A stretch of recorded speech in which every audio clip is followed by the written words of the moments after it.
We're live, right? I think so. Yeah. Let's hope. Wait. Let's Oh, hope yeah. this I one think we're sounds better live. than All last right. time. Yeah. So, Let me bring it up on my end as well. yeah. So, yeah. Cool. So we'll give it a second. Excellent connection according to this thing.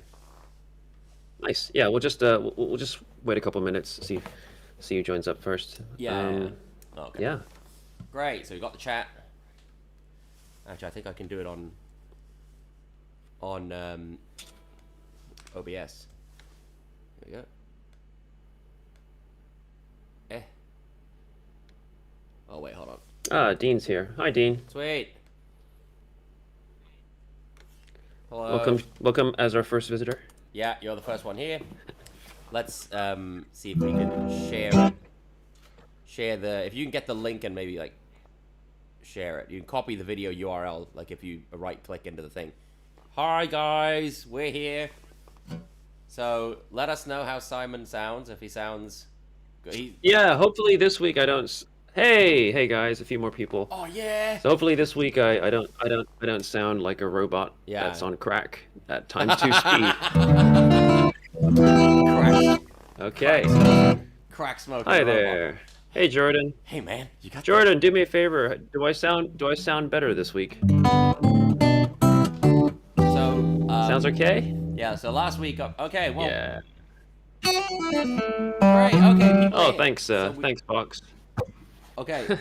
So we can. Great. We're learning. Yeah. Okay. So we can rock and roll now. So, carrying on from last week. Yeah, we had a technical difficulty that was basically just kind of Discord audio kind of, kind of crapping on itself. So you know what the fix was? It was incredibly complicated. We just turned it off and on again. Yeah. Turn it off and turn it back on again. Very IT crowd. So whatever that did, it's great. So at least you can hear me now. So good. Yeah, I felt like I was talking to no one last time. Yeah, so this is officially I felt lonely. I'm gonna officially consider this the first one. Last one doesn't count.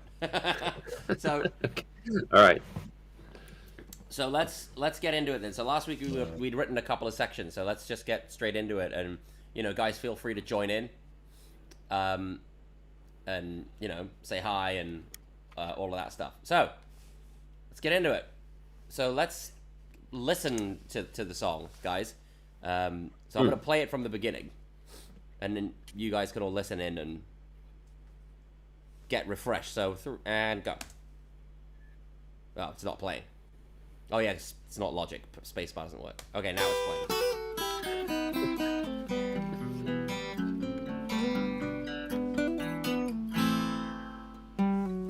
Okay, yeah.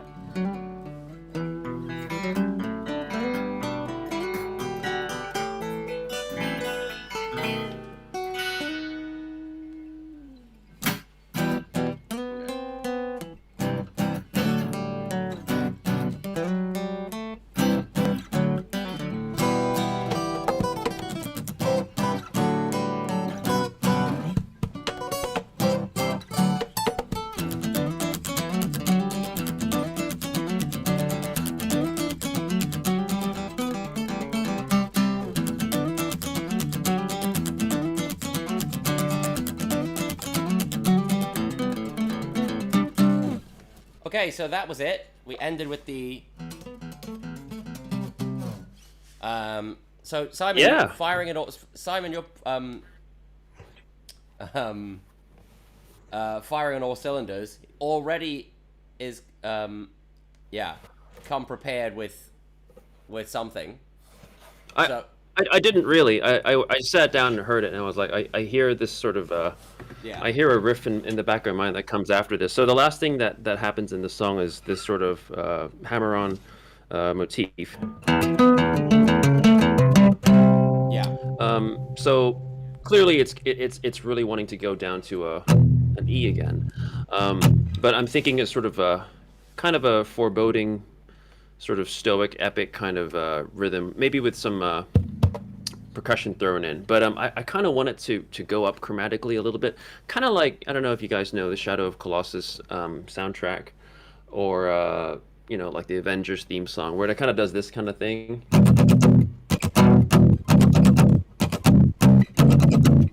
Oh yeah. Kind of goes up, you know. I like that chromaticism. So something along that lines.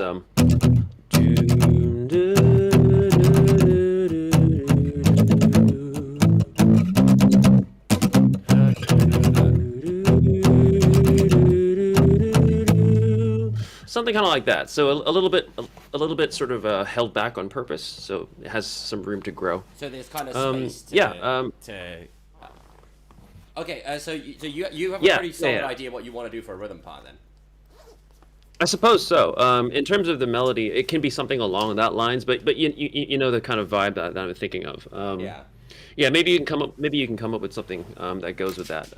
Something relatively Something simple spacious, because you're going to be doing a lot doing all that. Yeah. Generally, a good rule of thumb is when we write, guys, whenever one person is being complicated, the other person tends to be simple. Yes. Or simpler. Yes. Lesson in arrangement, guys. I'm sure some of you. I'm sure lots of you are already musicians and things like that. Thanks for stopping by, Sid. Hi, didn't Sid. Well, thanks for being here. Hopefully you can join us for the next one, but you know, we'll see you next time.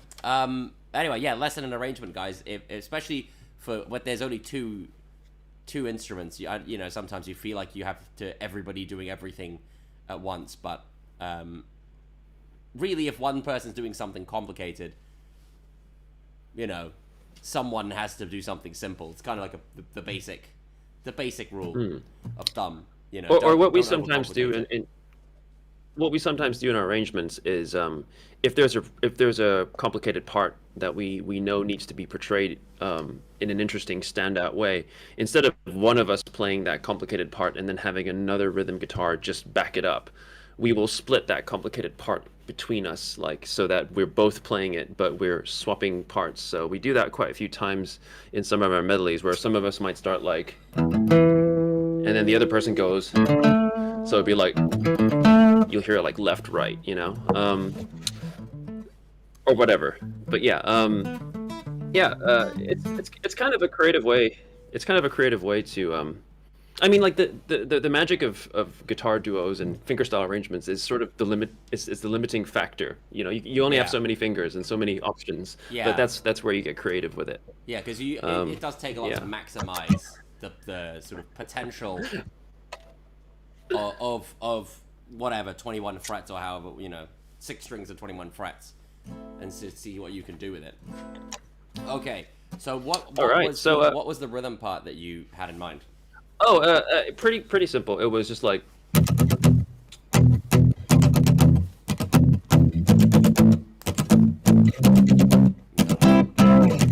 cool.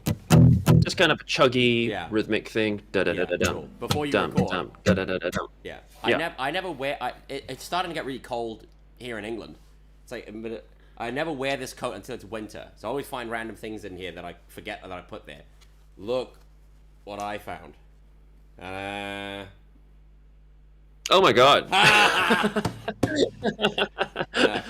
oh my god. This is the first EP that we did. It's a little USB card. I think this is the very last one. Thanks, Tina. That we have. So that was I'm gonna put this that you should save. Yeah, you should frame that somewhere. That's gold. That's I don't know how old that is now, but 10 years now, probably 10 to 12, at least 10 to 9 or 10 years now. Okay, cool. So I'll let you get on with it and record your part. Okay, so I'll record my part first. So if you wanna, you can mute your channel. I can't do that, but yeah.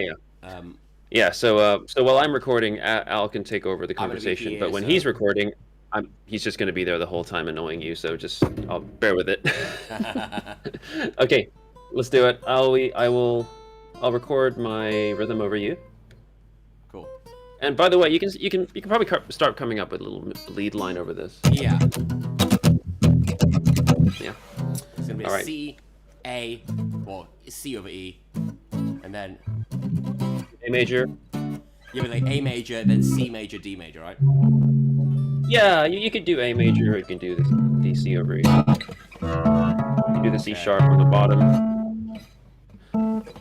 Oh. Let's try.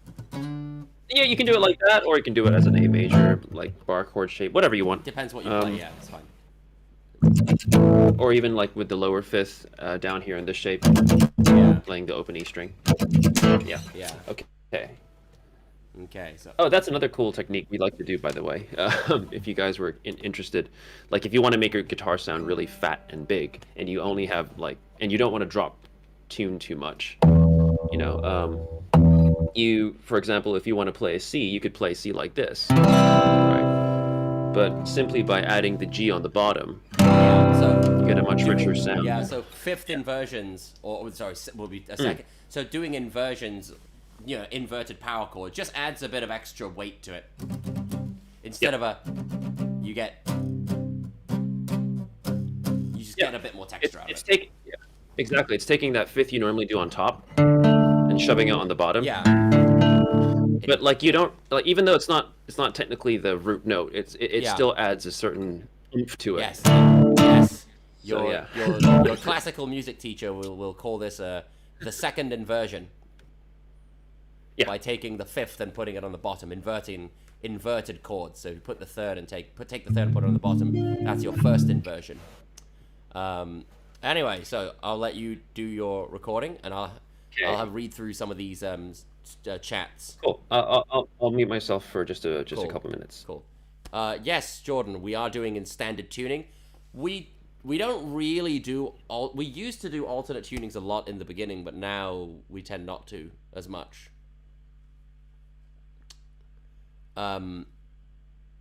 Yeah, we used to do alternate tunings. I still sometimes do dadgad and stuff, because I like a lot of these folk tunings. I like country music, I like to practice my Travis picking, like Dust in the Wind kind of, whatever it was. So I do like sometimes like kind of folk tunings like dadgad, but generally speaking, standard tuning is what we go for.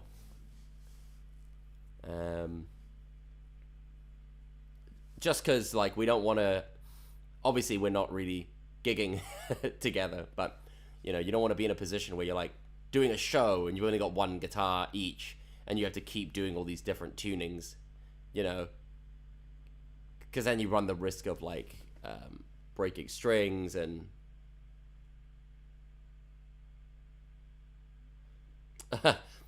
well, oh man, hi Vo fan. I'm just gonna call you Hi. If you want to practice your finger style, obviously I'm doing it with a pick, like this kind of like country music, that kind of stuff. I'm using a pick, but if you want to practice your finger style, I learned my finger style playing, funny enough, playing Metallica, because I used to be a massive Metallica fan. So I'd learn songs like Nothing Else Matters, which you could just go. So you could go thumb, 1, 2, 3. So you get a little bit of practice like that. So then if you count the thumb, that's 4 fingers, right? Right?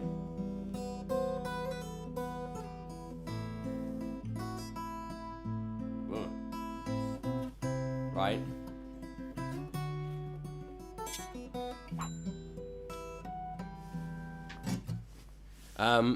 Okay, I'm back. Cool. Yes. Cool. I just laid down that rhythm pretty simply. Yeah. Yeah. Think of something that goes on top of it, man. What were you talking about while I was gone? I didn't hear a thing. Jordan was just talking about. Jordan was just talking about alternate tunings. Oh, I see. So like, he was like, are we doing like standard tuning? I was saying we tend to do standard tuning for most things now, because it's almost like more creative. Like it's depending on what you're arranging, but you're like, it's almost like giving yourself a restriction forces you to, because tuning the guitar in loads of different ways to get what you want is like, it's fine, but it's almost more kind of, you go to more interesting places when you go like, no, I have to do it in standard.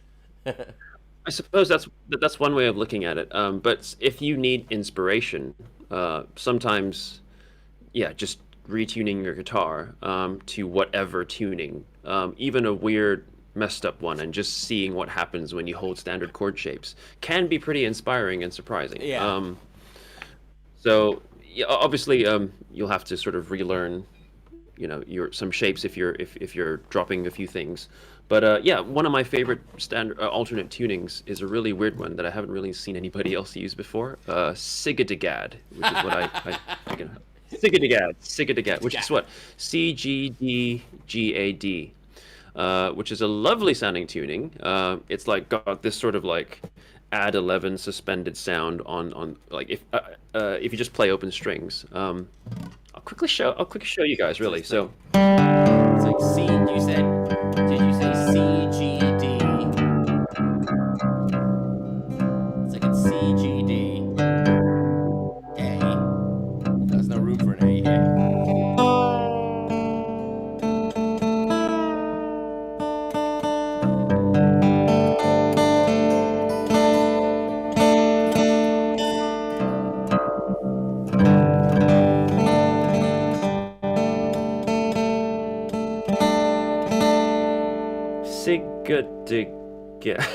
CGDGAD, Jordan. So it's going to be.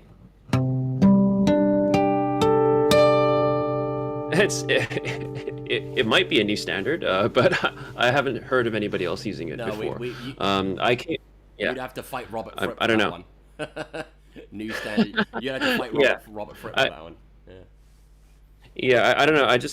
I came up with this one day because I just wanted a really cool open string harmonic sound. So this is what you get when you play them just as is. But with the harmonics. I don't know if you guys have heard any of my original material, but on my SoundCloud, there's a song called Sun Shower, and it features this this tuning. Yeah, if you hit the harmonics on fret 7, it's also quite beautiful. And then the octave up. So like you can kind of play between them, like.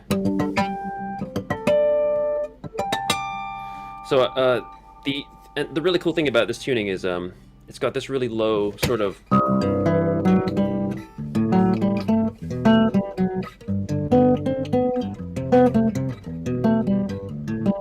It's really easy to play the compound thirds with just 3 strings. So,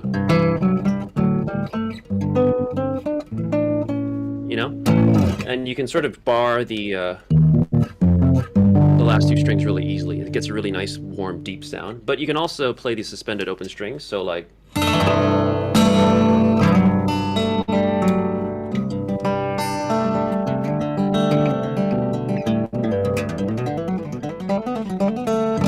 Do a lot of cool kind of fancy stuff. So like Sun Shower, for instance, sounds like.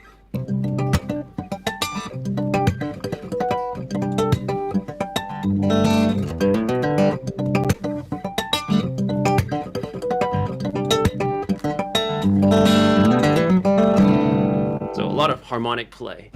So yeah, it's a really fun tuning. I recommend it if you want to just freak yourself out and just it just feels like you're not playing a guitar anymore. It feels like you're playing like a harp. But anyway, sorry to digress. Yes, we do digress. Yourself. To answer. So, yeah. Just answering Lath the drummer. Yes, this is an OM CPA5 that I got at a guitar shop in Newbury, in England. So, thanks, Jordan. Cool. So Jordan knows Sun Shower. Oh yeah, real fans. The cult classic. Not a lot of people do. Cult classic. Yeah. Okay, I'm gonna listen to this part now. So I'm gonna play it, and obviously everyone else is gonna hear it. So. Okay.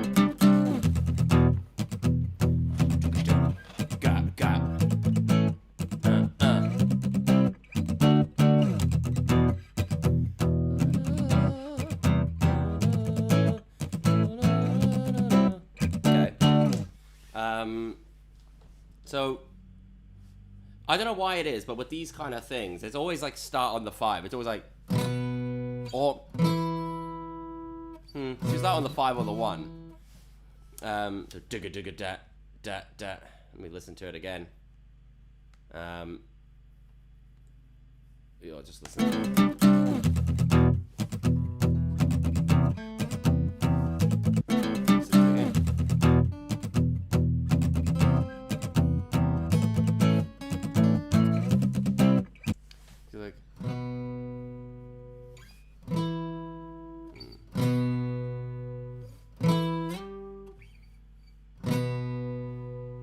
Be like, digga digga da.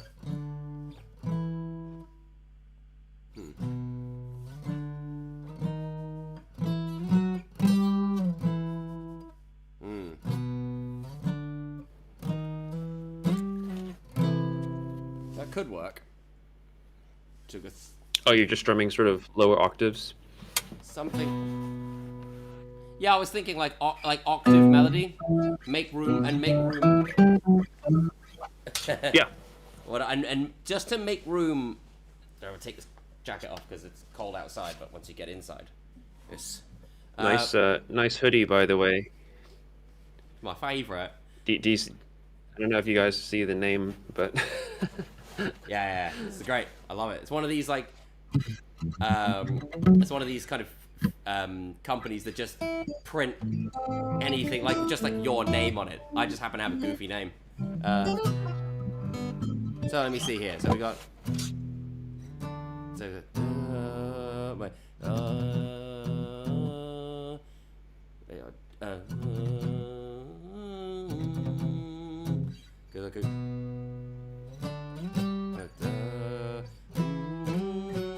Let me try that.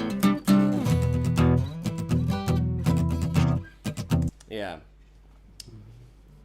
Pull this up.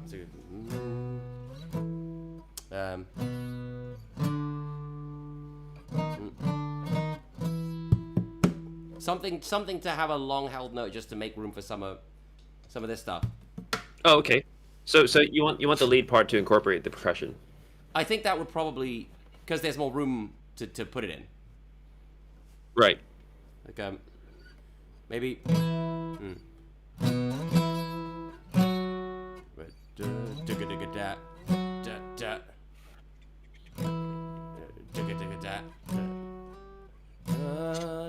See, this feels natural to me. But you're already playing. And I think that might be a bit of a waste of harmony. Yeah,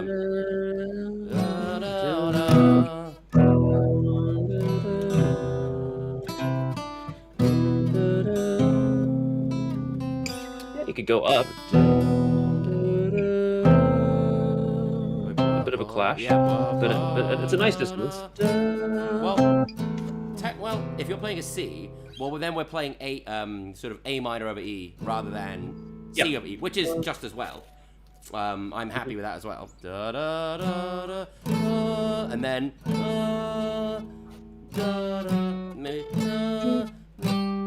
or maybe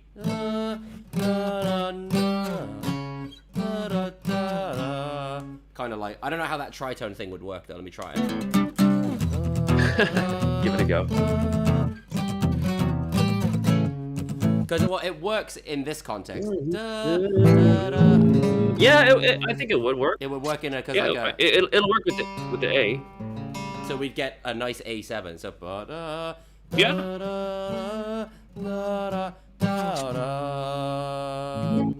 and then then it goes up. There's a C. It just goes up to C again. Yeah, C, D, kind of your typical turnaround. Yeah. So, but like typical heroic turnaround. Yeah. Yeah. Wait. Yeah, maybe just like sync it up, like. And then do the same thing again with a variation. You have a look at the. So maybe let's try that again. No.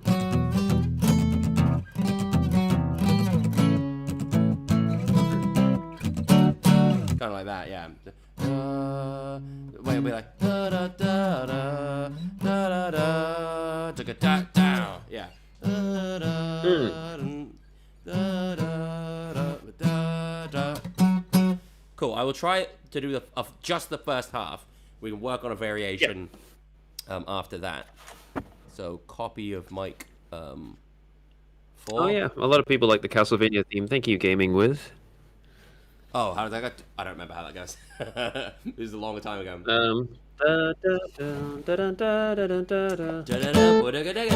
Yeah.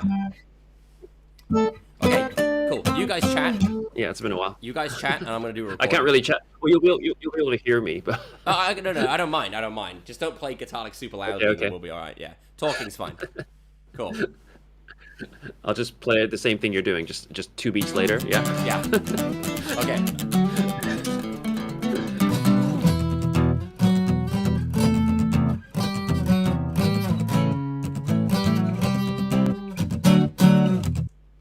Did it work? Let me hear it. Sounded like it would work. Okay.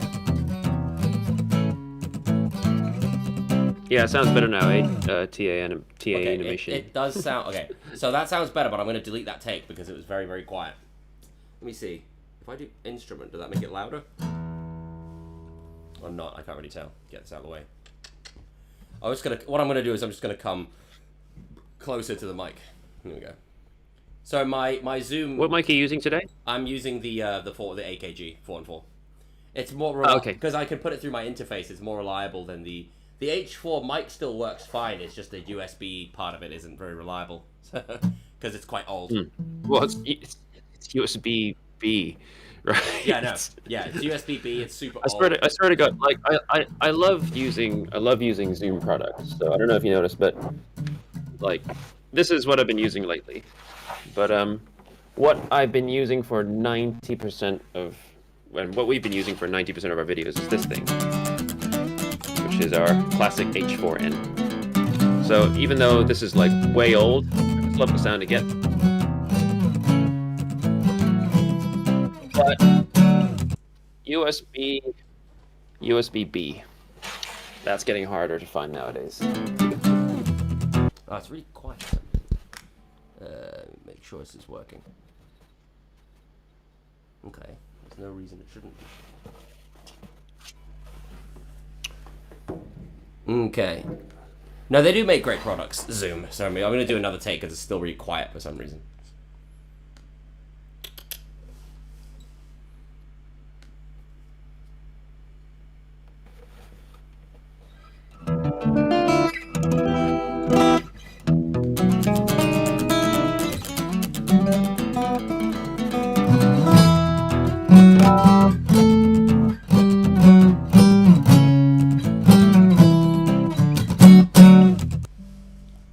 Okay, that should be the one.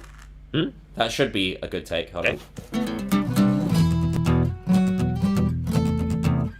I wasn't sure how that last bit fit with the rhythm of the scene. Oh, okay. No, it doesn't because I was off. Let me do that one. Yeah, it's like the internal metronome in me was like, That sounds terrible. Yeah, one more.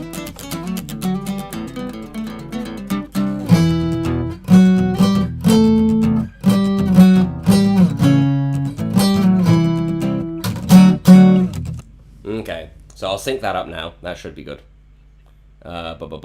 Sync. Bosh. Thanks for watching, Haivo Panfu. I'm sorry I cannot pronounce your name, but I'm assuming you're Vietnamese. Thanks for watching. Yes. See you next time. Yes. Oh, see ya. Oh God, Sung Ha Jung. That's a name I haven't heard in a long time. Oh, yeah.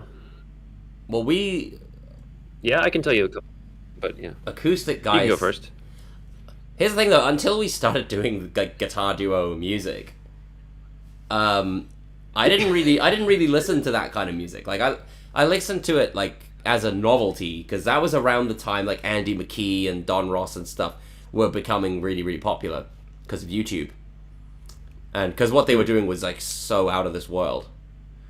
Like Jimmy Wallstein and but particularly Andy McKee was like the most kind of like visibly known. Yeah. Oh yeah. Yeah. all that classic But stuff. but until we were doing the acoustic stuff, I was just like I was a metal guy. I just listened to like Metallica and Machine Head and Trivium and Pantera. So I listened to like obviously other stuff as well, but because we used to be in a metal band together when we first met. So that was like the main thing I was into. Then I started branching out, listening to more stuff. But yeah, acoustic stuff. That's like from doing the being in with Ether, doing the duo, and going like, oh, there's all these possibilities. That's how I found out about that. Right. I'd say like Jimmy Wallstein is like a great, because he's a really good arranger and songwriter as well. What do you think? Who's for me, I think there's a distinction before and after we really started playing acoustic guitar. Like Al, before with Ether, I was really more into metal guitar, rock guitar, but of course I knew how to play acoustic guitar just for fun because it was lying around the house and easy to pick up and just play. I used to play a lot of like Green Day songs, Incubus, classic 90s kind of bands, 2000. And I guess before we started playing acoustic stuff seriously, I was into a band called Acoustic Alchemy. I was also a lot of people may draw comparisons to our work and Depa Pepe. Depa Pepe. They were kind of the ones people. Depa Pepe. Yeah. But yeah, Don Ross, Jimmy Wallstein, Callum Graham. There's this amazing guy. Candy Rat guys are all great. There's this amazing guy called. I mean, he's way more famous than we are, so we don't need. He doesn't need my promotion. But this guy called Mike Dawes. You know that guy? I think I heard of him before. I've probably seen his videos. He did a bunch of pop song covers on solo acoustic guitar. He did like some Metallica songs. He did John Mayer, and that kind of stuff. He did that Gautier song, Someone I Used to Know, and he's from around this area, well, the area where I live in Surrey in England, and I went out to a clinic to see him. And yeah, it was eye-opening. It was him, and it was Mike Dawes and the American guitarist Yvette Young. So very, very exciting. Oh yeah, okay. So anyway, I put the thing in. Simon, listen to it and see what you think. So guys, what do you think of this as a melody? I'm gonna play it from my end, so you audience can hear it, and Simon will listen to it on his end separately. So let's listen. Oh, hold on, we come from a couple of bars before.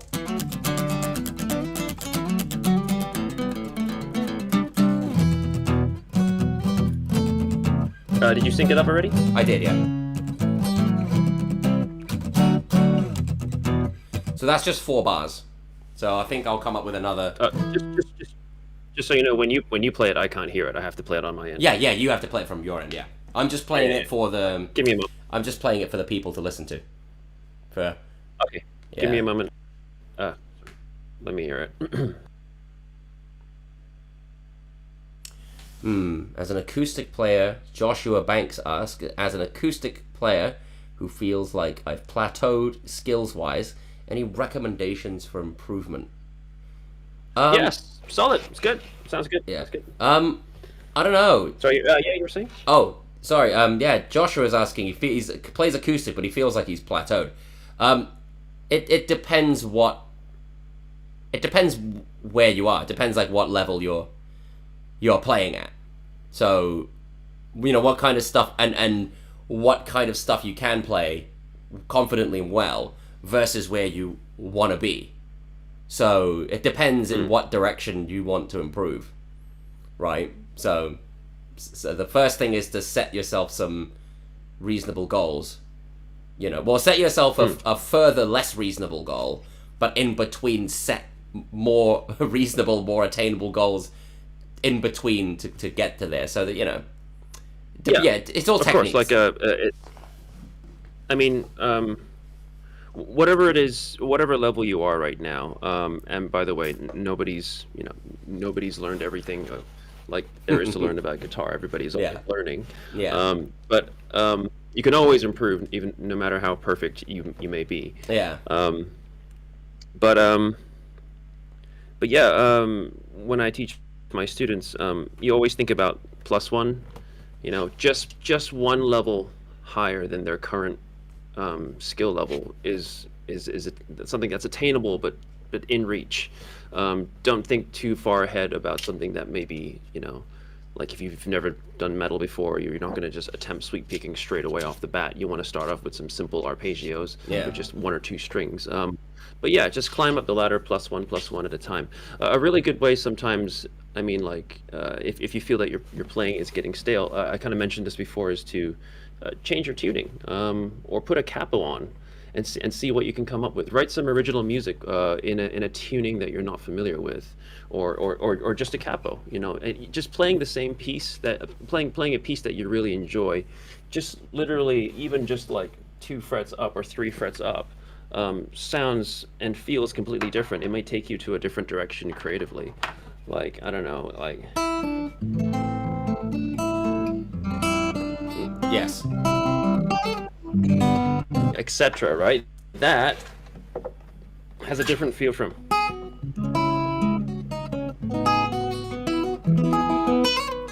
You kind of want to be more delicate up here, where it really does dictate, how you play, how it sounds, like immediately on that spot. It can really inspire you on the spot, and I think that's really important. Like, always make it fun for yourself and make it challenging in a not necessarily technical way, but yeah, just give yourself more ear candy. Try new tuning. Try new capo position. Try new technique. Hybrid picking. Use your pick and some fingers at the same time. Yeah. What can I say? It's hard to say. But just +1. I think all of that. What he said, guys. What he said. Set clear goals. Be clear about what you want to achieve. Because it's easy to say, improvements, but what do you mean? What do you want to improve? Which technique do you want to learn? Words give thoughts shape. So if you can clearly articulate what you want to improve and how you want to improve it, then that will be the first step. And then, as Simon said, you take a baby step at a time, and eventually you achieve it. Okay. Hands are too small for the lower frets. Yes, Master Ape said it. Keep working on it. Yeah, Antonio, I'm pretty sure your hands aren't smaller than my wife's hands, and she's a great bass player. Yeah, I tell students. She's got really small hands. My students tell. I have guitar students who be like, I can't play this chord, or I can't play this scale because my hands are too small. And and I'm like, your hands are bigger than mine. No. Or the hands are the same size as mine, because I'm not a very tall, big guy. I'm 5'7", and I'm not a very big person, so I have quite small hands for a guy. So, it's just a matter of like conditioning, right? Yeah. I mean, to get you started off, one thing you can do that's quite simple if you want to reach a little easier is just tilt your bass up a little bit. Just play it in a slightly more classical position. Yeah. You'll find that you can reach a little bit more. Yes. Closer to your face. Bring it nearer to your face, and then you'll find you can do these big... Make sure your thumb's behind the guitar as well. That's like one of these physical things that a lot of people take a while to do. You ever have that, Simon, where students are like, they always have the thumb way over the guitar when it's not... when it's not a good place to be? Because sometimes you can have your thumb over the guitar if you're playing this kind of stuff, like just chords. Yeah, of course. But if you're trying to play, like, it's not reasonable to like have your thumb over the neck, right? So horses for courses, really. All right, well, yes, glad to... nice one, Josh. Good. I'm glad to be able to help you. So, okay, let's get back into it. So let's try to maybe do the next line. So we had... Right? I like it. Maybe start at the same place and just kind of go higher, right?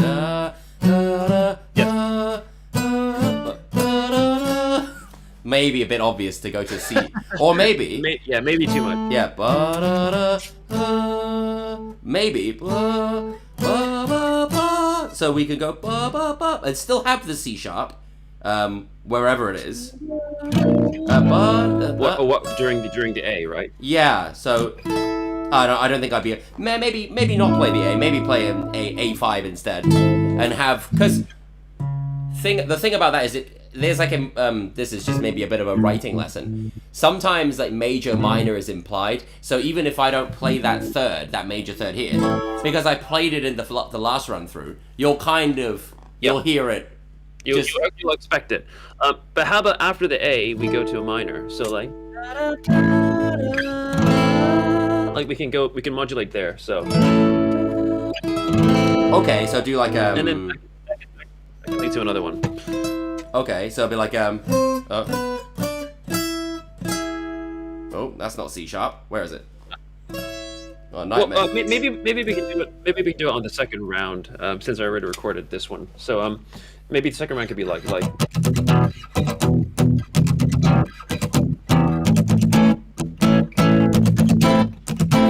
And then we can go somewhere else. You know. How about this? We'll do these 2 rounds, right, of the thing, and then maybe do a third one where we go, right? Everything's good. And like something like arpeggiated. Sure. To lead it into something. So like bum bum bum da da da da dum bum bum.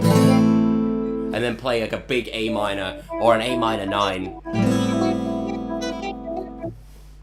Something like that.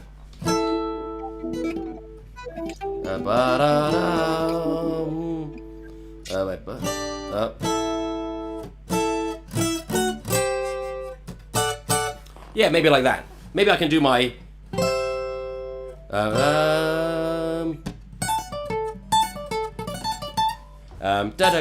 maybe that thing. Maybe call back that thing from earlier.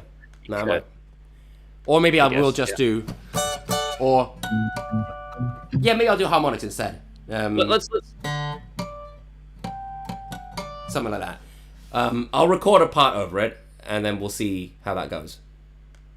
Is that cool? Cool. So I'll show you my. Yeah, that's cool. I'll show you my idea. Okay. So cool. All right. If you and everybody see if anybody's saying anything, because I'm not looking at the chat right now. I've got a question about melodies. Yeah. So you notice that my melodies are pretty similar when you play. Can you give me any advice? Try singing. You know, instead of playing, sing your melodies out loud and record them. Because often your fingers can't always translate what's in your head. So if you have a chord progression in the background that you're used to, try just use your phone, press record, play that progression, and just start humming.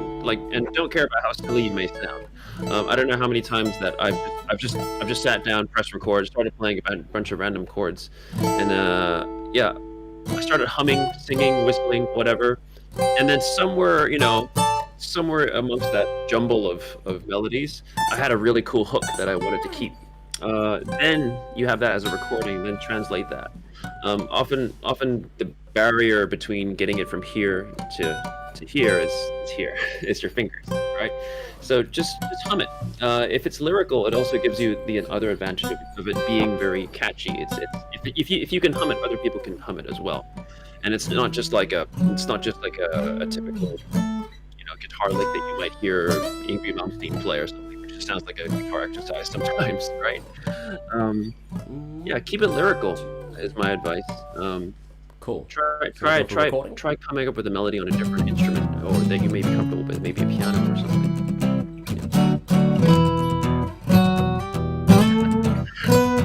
Yeah, you can become like a guitarist. That's the easy way out.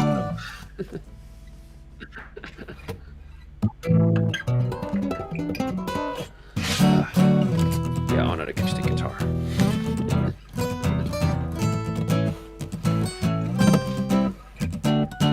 Okay, I'm gonna sync this up. So Simon, you tell me what you think. I've added maybe some little harmonics at the end. Cool. Maybe a little bit quiet actually, but should be okay. Yeah, that's all right. I'll have a listen. Okay, you take over. All right, I'm gonna go have a chat with you guys. Trying to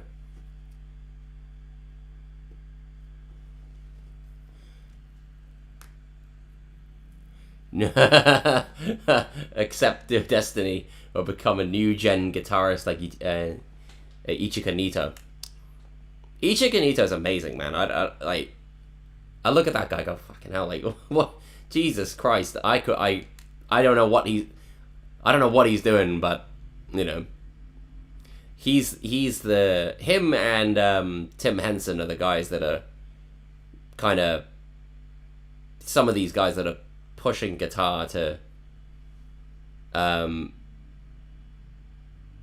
just taking guitar to a new place, and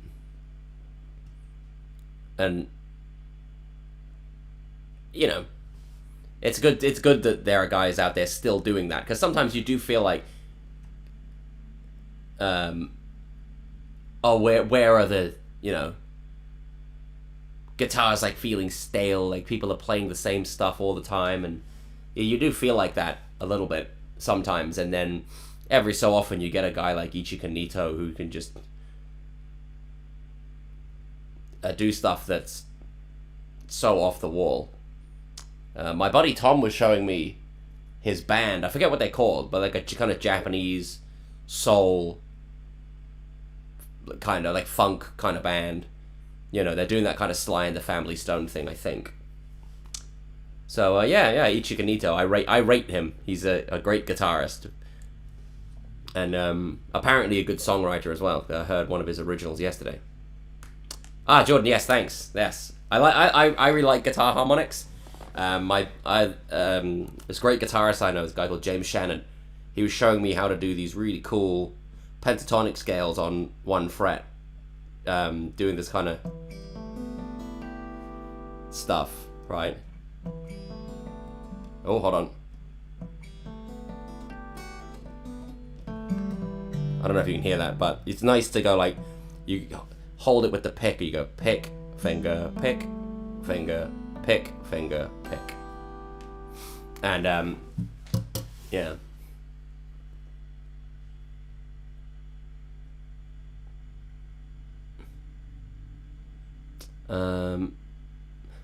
Oh, sorry, I can't read this alphabet. I think it's Greek alphabet, so I'm not going to be able to say your name.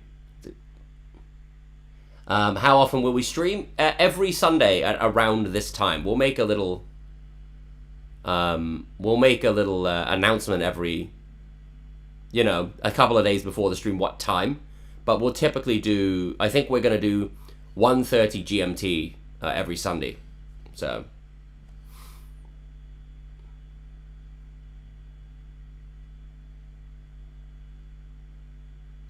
yeah. That's the no, Leith the Dreamer. Yeah, no, that's, you're right. It has turned. Everybody's trying to do that kind of, you know, guitar meme type videos, which are fun. You know, it's not really. I like doing short form stuff as well, but I think, you know, doing the Ichika Nito tapping thing. If you're doing it for your own fun, then go for it. But if you're not as good as that, don't expect to get a lot of attention for it, you know? Because the guy who's the best in the world is already out there doing it, yeah.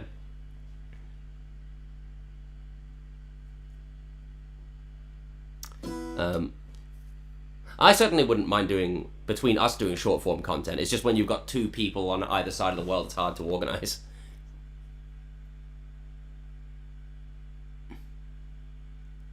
Yeah, Jordan. Yeah. Ichika Nito is really kind of something else. But yeah, no, you mentioned. I don't remember if it was you. You mentioned like Sung Ha Jung. I'd completely forgotten about him. But he's still doing videos, like YouTube videos, and you know, making music, and it seems like he's become an even better guitarist than he was then. It's good to see a very talented youngster not plateau.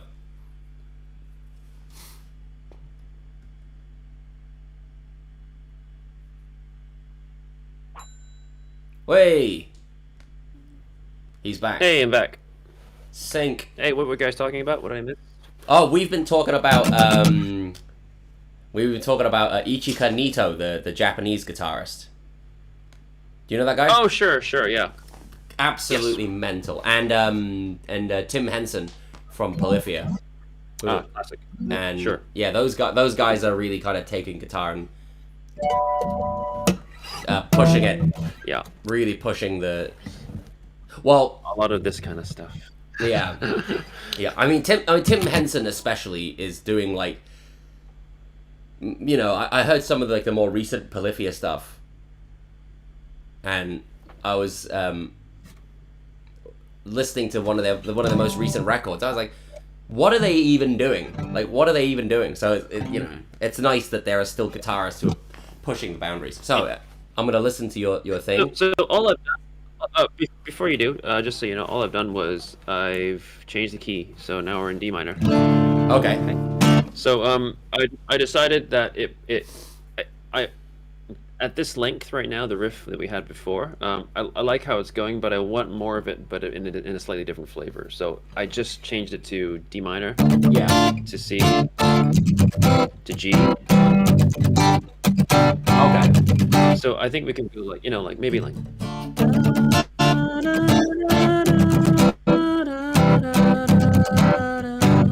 Some resolution like that. I don't know. So you want to do what you want to do? D minor. Yeah. C. Yeah. D minor, C, G, and that's it. Yeah. Okay. Maybe we can change. Maybe we can add something, or we can just keep it as simple as that. Yeah. If you wanted it to keep it harmonically relatively the same, you could change it to B flat. If you wanted to do that, I mean, obviously you don't have to, but yeah. We can do a B flat sus too. To an F, and then our classic. Anyway, back E7, back to A minor. Or see, that's nice though. You go like you go B flat, F, but then F, and then F changes into F7.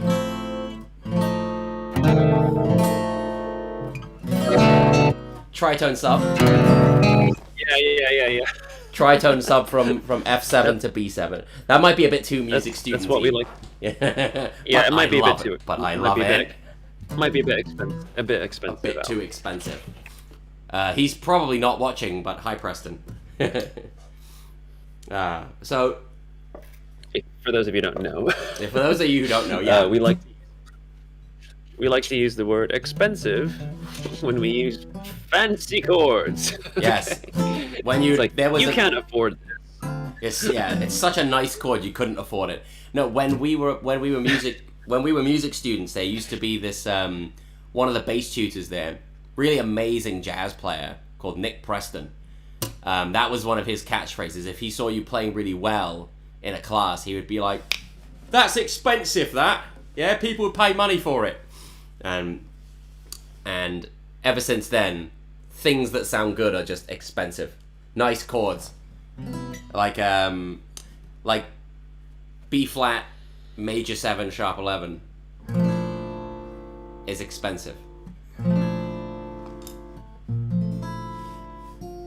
So let me. Oh, did you answer some of the questions that we had just now? I believe I did, unless we've got new ones. About how we sync our videos and stuff. Oh, how we sync the videos. Sorry, I didn't get to that. We record it separately into Yeah, I'll let you explain it while I listen to your thing. Sure. Okay. For those of you curious, some of you guys have been asking how we play so well in time over the internet with split screen. It's not magic. Obviously, there's lag over the internet, so we can't really play at the same time. So we pre-record it. We record it separately, and we film our own parts. And then we just make sure one of us has a metronome to make sure we're on time. And then we just sync it up later on. That's all. I found it quite amusing. Some of our videos, some of the comments are like, "Oh, they're just so in tune with each other. They can play in time across continents and just like ignore physics. Nah, bro. It's just a Skype call. What are you talking about? But yeah, that's how we do it. Pretty simple. I suppose we are quite unique in this fact that not a lot of duos stay together so long and play split screen as their sort of standard format all the time. Yeah. But yeah.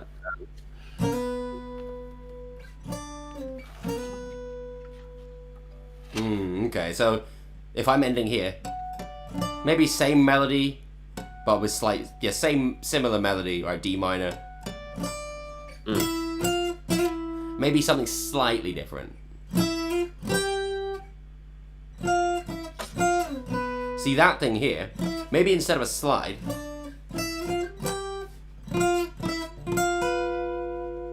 like see, that sounds awful on its own, but maybe in context with the G. Context. It's all about context. Yeah. So let me try it. So when writing for guitar, everyone, changing the physicality of the way you play it can be, justified as a variation. It'll sound different enough that you can still create that interest, right? It's the difference between, and, oh, sorry. Oh. Oh. There we go. Sorry. So let me. And just bouncing off what Al was saying about the tritone he played, which was like on its own, like kind of sounds terrible, but you just give it context, and it makes sense. So in the context of G7, like a typical. Oh, sorry. Yeah. In the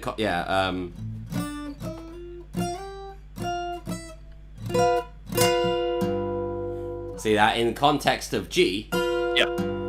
Okay, we got that kind of bluesy dominant 7 sound, which is it's a bit of a theory jargon, Yeah, if you hear just two dissonant notes right next to each other, that sounds horrible on its own. You just give it an E on an E minor underneath.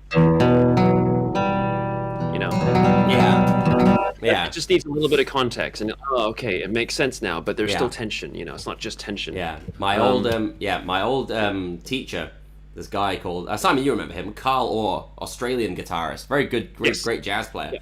He once said, "I really love a good dissonant chord, right? Because it's like a poke in the eye in a good way." Yeah. Yeah, it's like spicy food. Yes. It hurts, but in a good way. Yes. If you like spicy. Okay, I'm gonna see if I want to. So I think, maybe some kind of arpeggio. Maybe that might work. Yeah, because it's you do G major. Let me try. For those of you wondering, we're using Soundtrap right now to write songs across the internet. Normally, we use Logic Pro for our serious recordings. So after we write the song on this, then we'll go away and re-record them properly on Logic Pro. Yeah, we were saying last week. This is called Soundtrap. Yeah, we were saying last week. What a great thing! What a great tool this is for people in our position who want to write together and otherwise couldn't. I mean, we hadn't really been able to write together remotely, basically ever, right?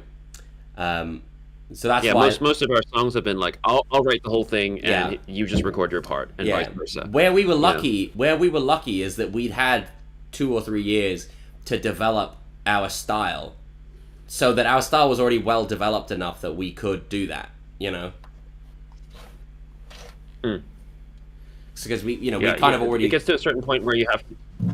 Yeah, we know where each of us sort of stylistically lands, so it's easier to write for the other material person for as the well, other person. Yeah. Okay, so I think I'll do some harmonics. Okay, I'm gonna go for a recording. If you guys have a chat, go for it.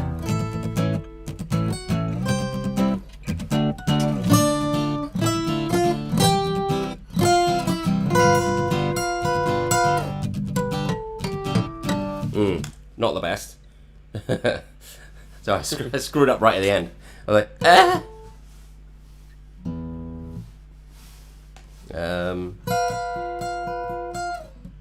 Maybe... Okay.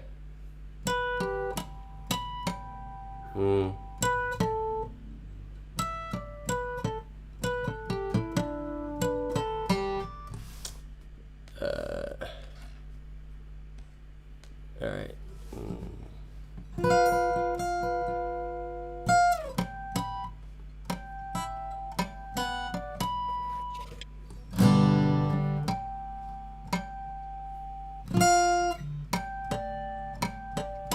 Yeah, I think maybe simple is better. I don't need to do all these. Yeah, just keep it simple. Yeah. Okay, cool. We're going to go for another. So maybe, yeah. Once you record it, maybe we can play it from the top just to get the whole idea.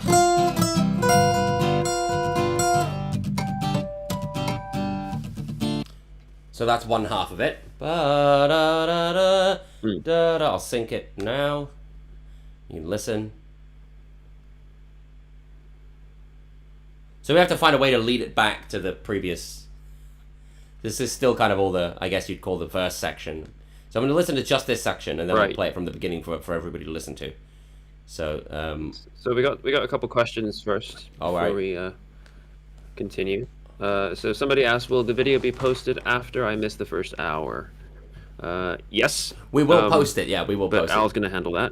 Yeah, so for now, I mean, I can post it, like, as a published thing, but if you go into you'll be able to find it in our unlisted, so it'll be in a playlist after the stream is over. It'll automatically upload into the playlist, which I'm leaving unlisted for now. I could start publishing the streams, but I don't know how people would feel about 2-hour videos being like uploaded. I suppose they could just not watch it if they're not interested, but we'll see. Maybe I will sort of publish the stream video or not. I'm not sure what the done thing to is. answer your question, Jordan, the answer is yes. He was asking. Yeah, and Jordan asks, are we going to be tweaking anything in between the songwriting live streams? I think for this song specifically, no, because we want this song to be 100% like in front of everyone. Yes. Yeah, so I mean, we have other projects that we're working on that we're still working on in the background, but for this one, I think this will be exclusively start to finish 100% live stream viewable, and then we'll re-record them like nicer, but still the same ideas. Yeah, I think, I agree with yeah. So like Simon said, we just want it to do a songwriting process where it's completely transparent and you get to see every decision that we made for the song. That you get to see it, so that there's no. And at the end of the day, once we record it and upload it, you guys can download the full mix, and yeah. It's our baby from start to finish. Yeah. Yes. So I'm gonna listen to the thing so that everyone can hear it, and then I'll play it from the beginning, the whole thing.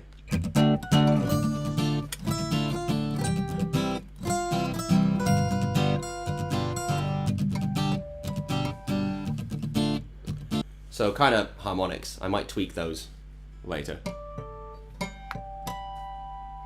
I might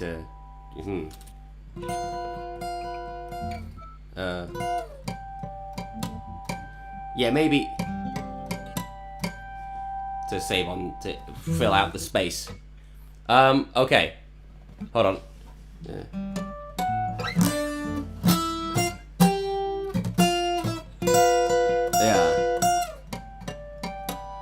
I think I'll do that instead. I've changed my mind. Cool. Let me re-record that. They're basically exactly the same.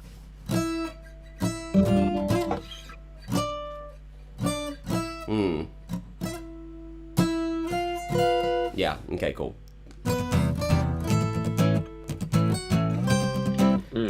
Have I ever had a neck reset on my ovation? No. Had this guitar for over 15 years. It's been solid. Never had a problem with the action or any warping or anything. It's been across country several times. It's kept in a hard case. Yeah, the only visible damage is this right here, which I'm proud of. I don't mind showing it off. Thank you, Eneko. I like the harmonics as well. Okay, so I've synced that up now. So if you want to listen to it. Okay. Oh yeah.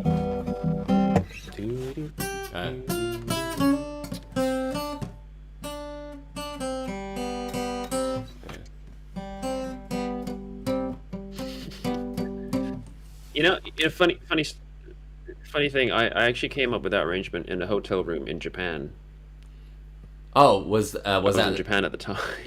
Was that the time we when I came up with the arrangement? Yeah, was that the time we met? Yeah. We met up in Tokyo. I think it was the same trip. Oh, mental. Yeah.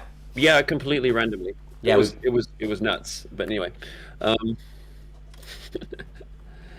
yeah. Okay, so let me listen to yours. Yeah, you take over the chat.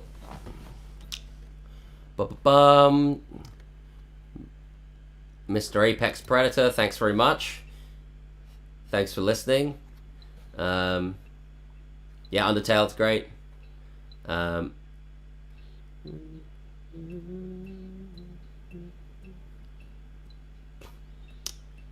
man, thanks, Dominizu. It's good to finally be live. Last week was a bit of a nightmare.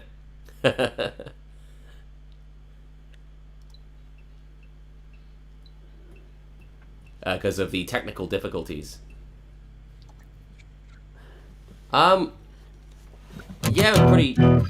pretty straightforward. I mean, I had gone to Tokyo because I was in Hong Kong visiting family, and I sort of took a spontaneous trip with another friend to Tokyo just for the sake of it.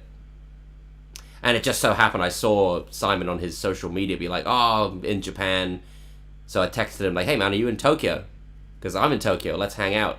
I'd gone to a wrestling seminar earlier in the day, and I got my ass beat by got my ass kicked by this old Japanese wrestler called Yoshiaki Fujiwara Kumicho,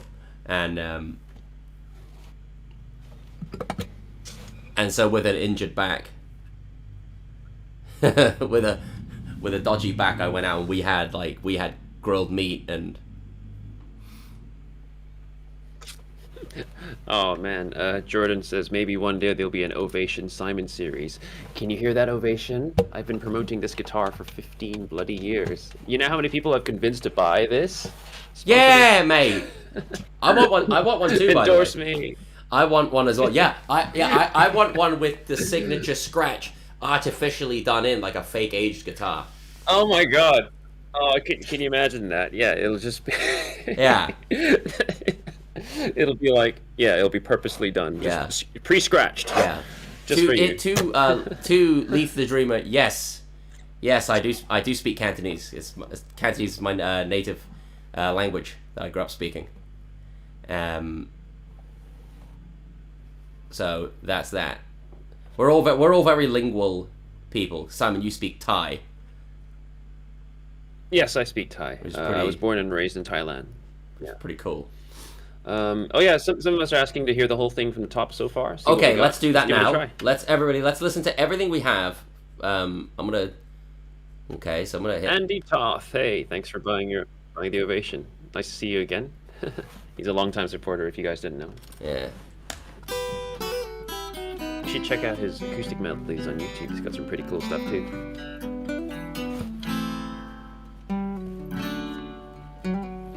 So we're playing it now? Yep. Right, buzz.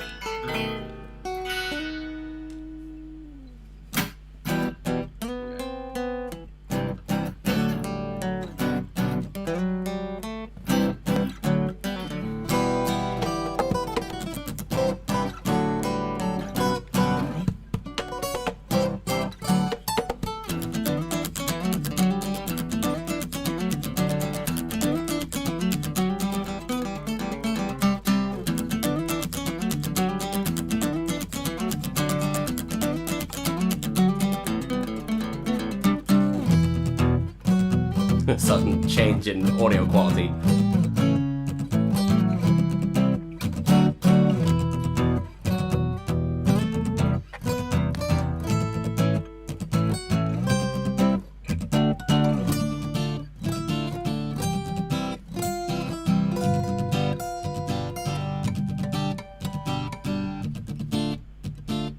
Okay, so that's that.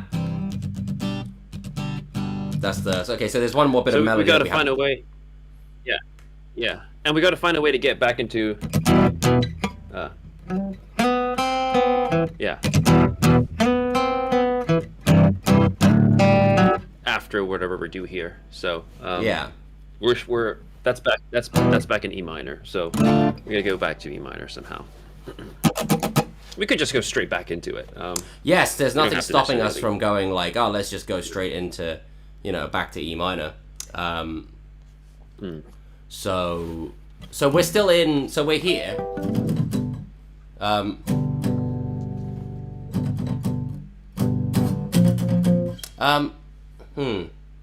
me think. So are we gonna keep this second round as a G? So we've gone the.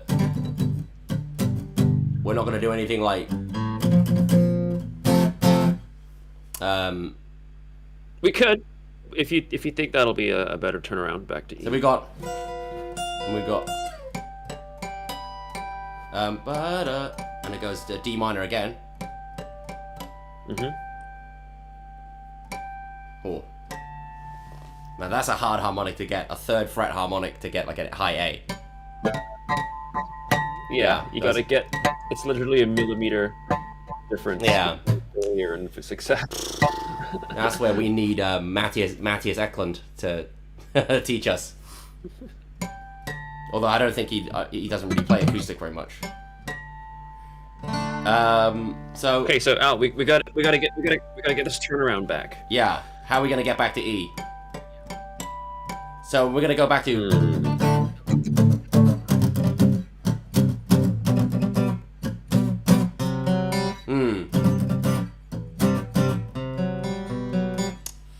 Let me think. G. I mean, you could just go G directly to B, or just completely disregard it. Yeah, because we could just do a sudden stop and just go straight back into it. Yeah, that's how it started anyway. When you're just as a quick point of like writing, when you become a music student and you learn how to write songs, you learn all these arranging tips and tricks, and you learn your harmonic theory. You kind of get lost sometimes that you feel like every key change needs to be like harmonically justified. And Westlife will prove to you that that's not true. You can just change the key and everyone will love it. Or Iron Maiden will Beyonce. Iron Maiden will just play, can I play with madness? Right? Can I play with madness? And he just goes, and he says you're blind, like da da da da, and it just changes to some random other key, like E. Just a completely different key, completely different tempo. It's like they just tacked on two songs together. That is many people's favorite Iron Maiden song. It's not mine. Mine is Number of the Beast, but so you don't necessarily have to justify a key change with. You don't necessarily have to go like, well, how are we going to get to a resolution with all these different devices? Sometimes you can just change the key for the sake of it and it'll still work. But make sure it works. Like, ask yourself honestly. That means, yeah. So that means we're going to go, if we're going to do that route, it's going to be like right after this, so.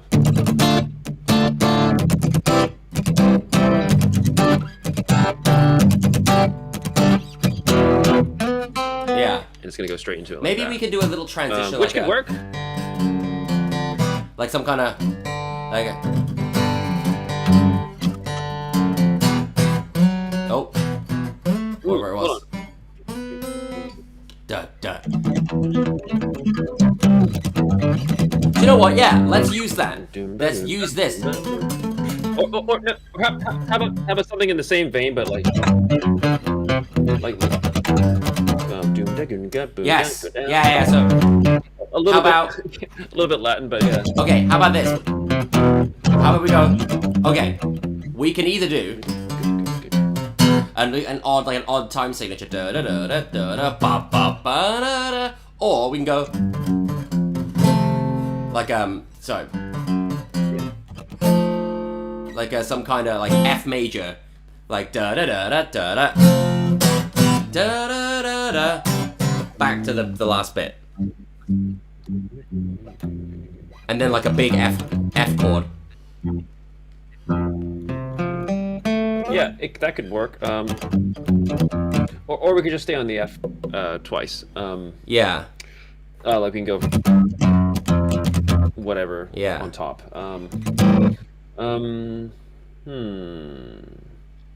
Okay, Al, why don't you show me your ideas again? Okay. So what was it again? So we could go. Yeah, so it'd be like we could just do like. Well, we could do that, or I think I really like the.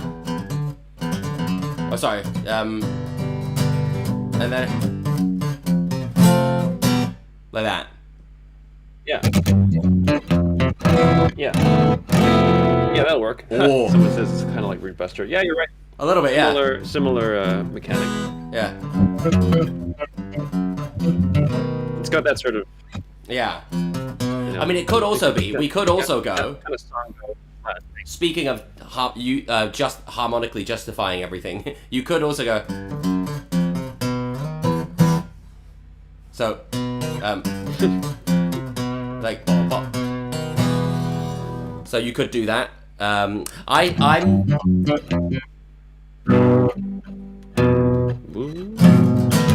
Yeah, like. Yeah. That would be a stronger resolution. E7. Yeah.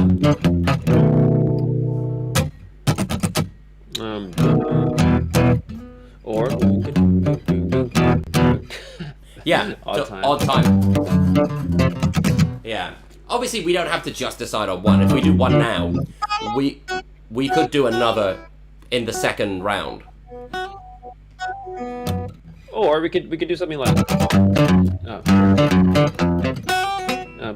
something up high. I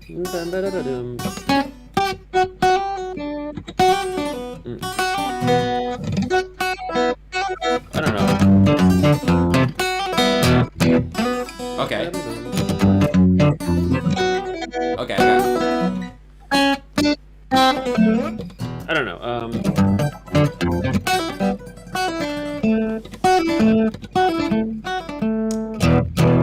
Okay. I'm not sure which one I prefer. So do you want to do a harmony? Because I think that would be nice as well. Yeah. Yeah. How about this one? So if we're going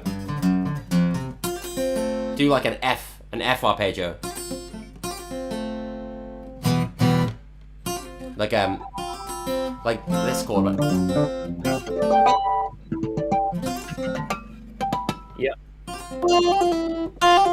So it'd be and bar it to the C, bar to the C, and then be like so F C A. Yeah, like a basic major like block arpeggio, block chord. Well, yeah, we have a couple people suggesting maybe a harmonic. So.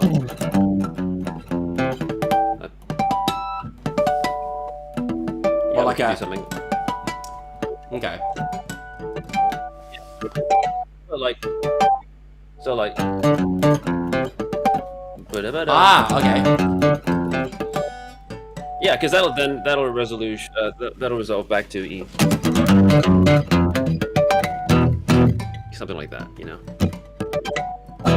Okay. Yeah. We can get back to.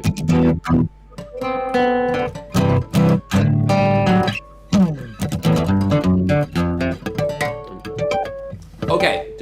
Why don't you put that bit in, and I'll do a harmonized. Okay, so you want me to do this? Why don't? Yeah, that works. Yeah. So it'll be like yeah. What is it? A. Yeah, A D G F sharp. Yeah. Yeah. Okay, let's do that. All right, I'll record it in. All right, so I'm gonna go while Simon is doing that. I'm gonna look into the chat because I haven't been looking at it. Oh.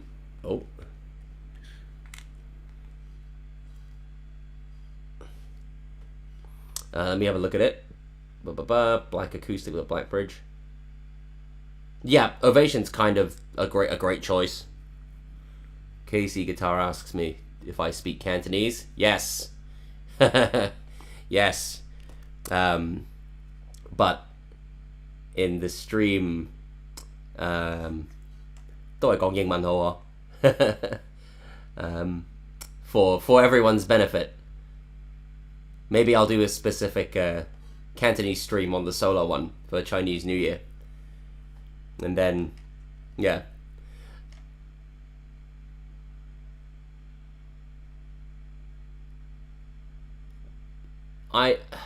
See, you guys been talking about like Ovation doing a signature model. I don't even know if they do those for people anymore. They used to do like everyone in the 80s was playing Ovations. Like, you know, I used to see like Bee Gees, like Barry Gibb would play one or something.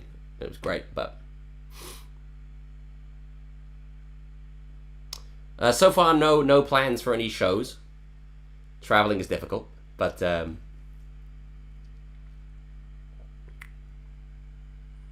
hopefully with luck we'll be able to, you know, actually do a show together. But no such plans. But you know, maybe we'll get to do a convention or something like that. Those will always be fun.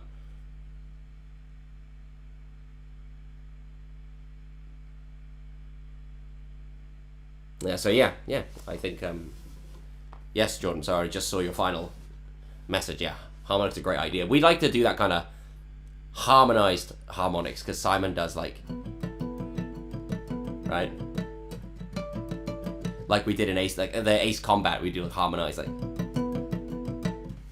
it's always good fun.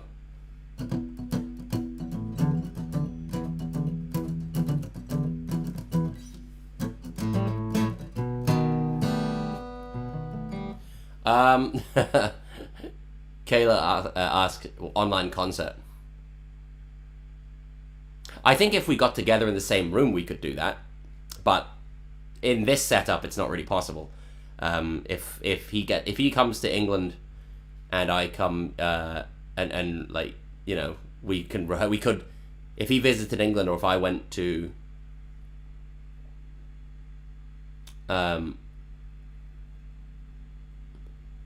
or I went to Thailand to go see him. Sorry, if he came to England or I went to Thailand, so I'm losing my train of thought. Then of course I think we should try to do that and do a set, but online like this, it's not really possible. I'm back. Yeah. Hey Simon, Kayla's been asking, would it be possible for us to do an online concert? I was like, in this setting, no, but if we visited each other, like we were in the same place, now that we have this streaming sort of technology available to us, I don't see why not. If we were in the same place, we could definitely do a live show. If we rehearse a set. If it's two-way, it's possible, as in like everybody else and us together. But if it's like everybody else, me and Al separate, three-way, that's not really possible at the moment. It'll be cool, but yeah. It'd be, yeah, I think if you had, like, I don't know, the technology is maybe not quite there yet, I think. Not for regular consumers. Maybe there's some amazing computers out there that can handle that, but we don't have that, so. Okay, so it's synced up. Let me listen. Okay, I want to listen to it now.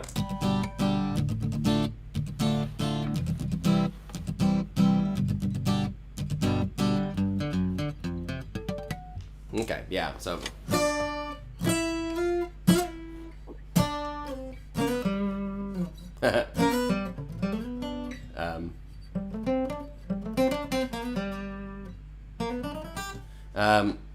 Okay, so I'll go like, da-da.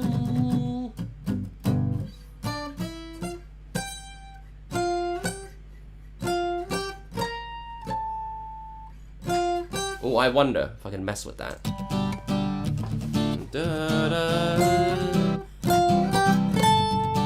Oh, hold on. I got it wrong.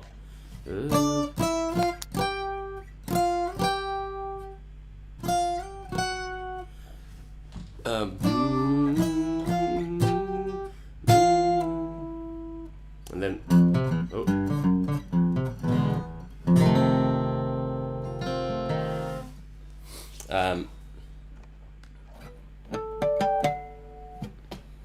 Okay, so... Yeah. I was working out what I want to do in between.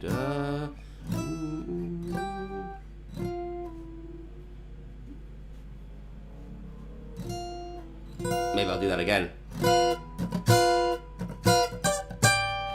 And then...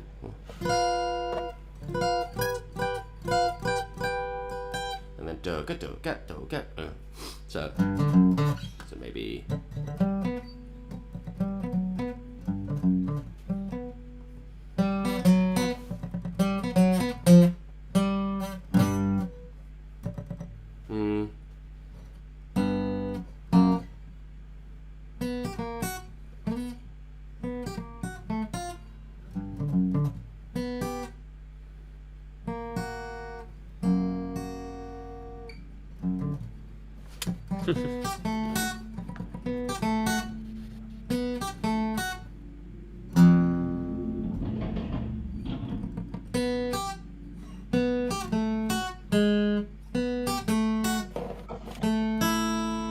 Thank you, Tim.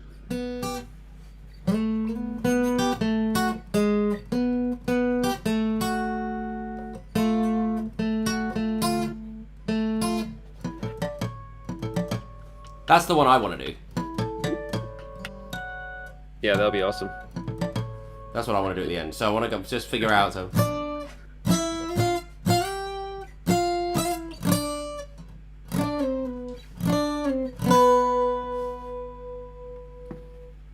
How can we play guitar so well? Talking about practice. I'm not talking about a game. I'm talking about practice, man. Yes, I...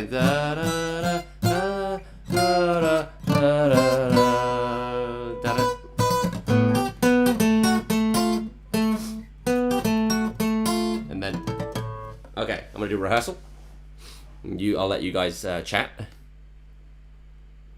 Okay. Andy, looking forward to seeing that ovation. Signature model. I like most ovations, honestly. Yeah.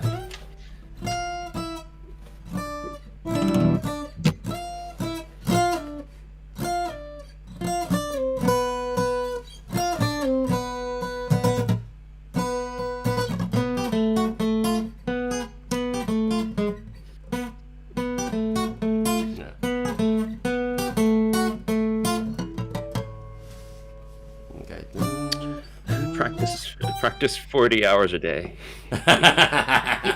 If only.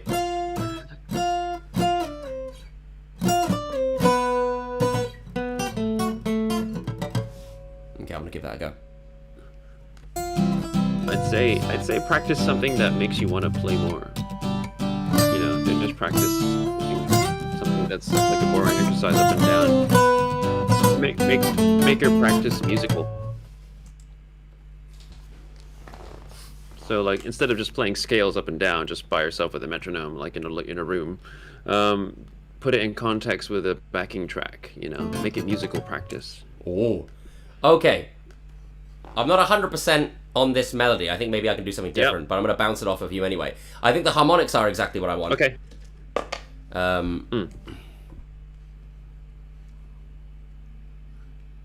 Rageful Tim is asking, do you happen to have a Discord? Discord, we do have a With Ether Discord, but I think that's on the Patreon. That's like a Patreon tier. Let me think. So if you come on and get there, I need to be on there more actually.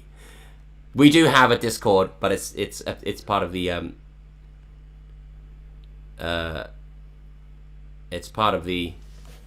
yeah. So if you sign up to the Patreon, you can like access the thing and you know, have a chat and all of that.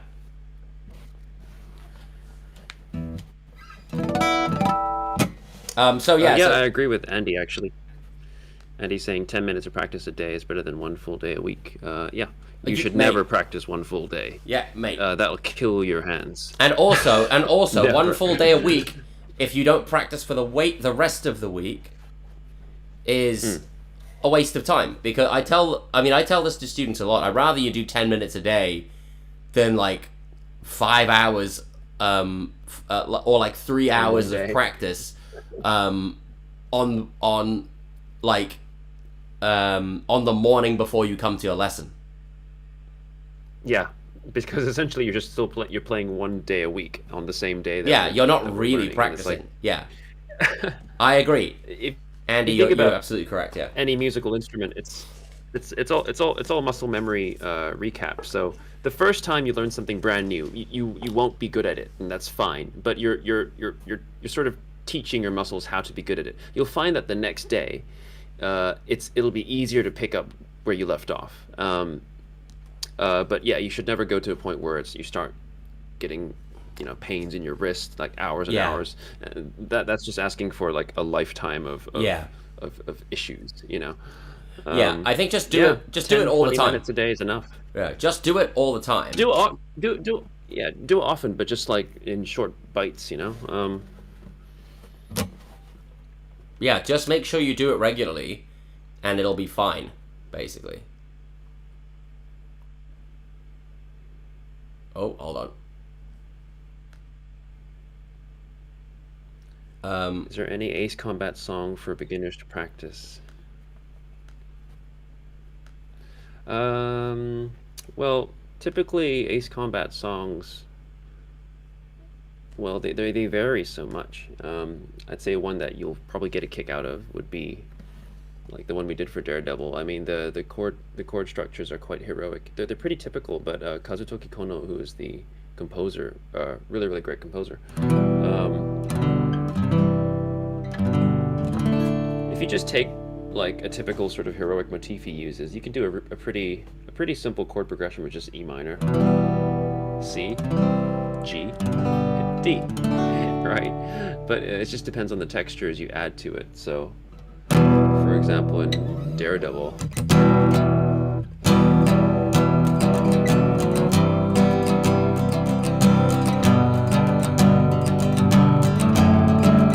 same chords as Zombie, yeah?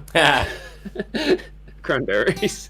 So we're talking about E minor, C, G, and you can play a D, but instead of playing a D shape, you can just play the F sharp on the E as a sort of lower inversion.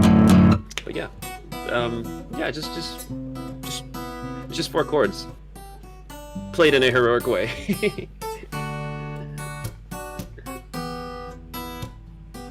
Oh, hold on.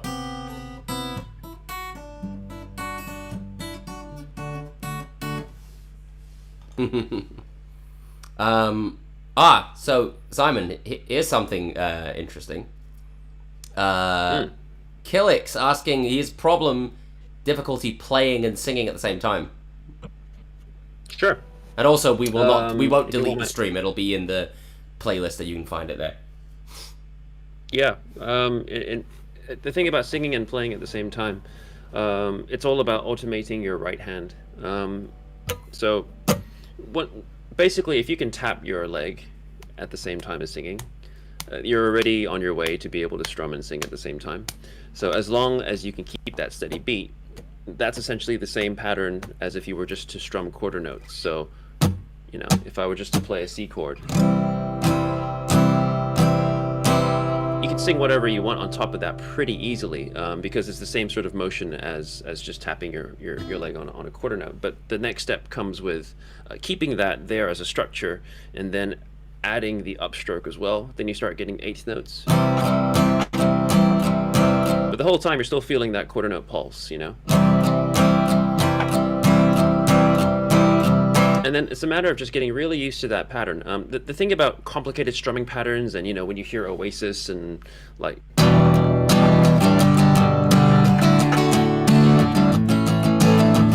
sounds like it's a lot going on, but really it's just all 16th notes.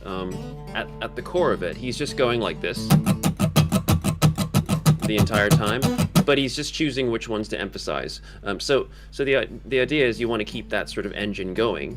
It's kind of like a car analogy. So you keep your engine running, and that's what your right hand pattern's doing the whole time. It's sort of feeling down and up, but you're sometimes silently going up, and silently you're missing certain notes on purpose.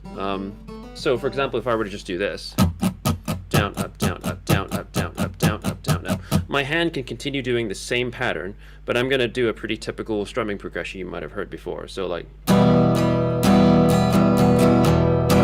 right? That's like what you hear in Zombie and whatever, in a million songs. But like my hand is just going down, up, down. But I'm only playing the ones that matter, and the ones that don't matter, they're silent strums. So down, down, down, down, up, down, up, down, down is what you hear, but the whole time my hand is moving down, up, down, up, down, up, down, up, down, up, down, up, down. So my advice is just get used to playing down and up with a metronome. Just your left hand can be anything, could be a simple chord, and just start actually singing, like start doing it at the same time. You'll get the hang of it. I recommend you start off with just quarter notes first, though. That's how I probably practiced when I started back then as well. Good question, though. A lot of people do have trouble synchronizing it. But as a drummer, I may have found it a bit easier.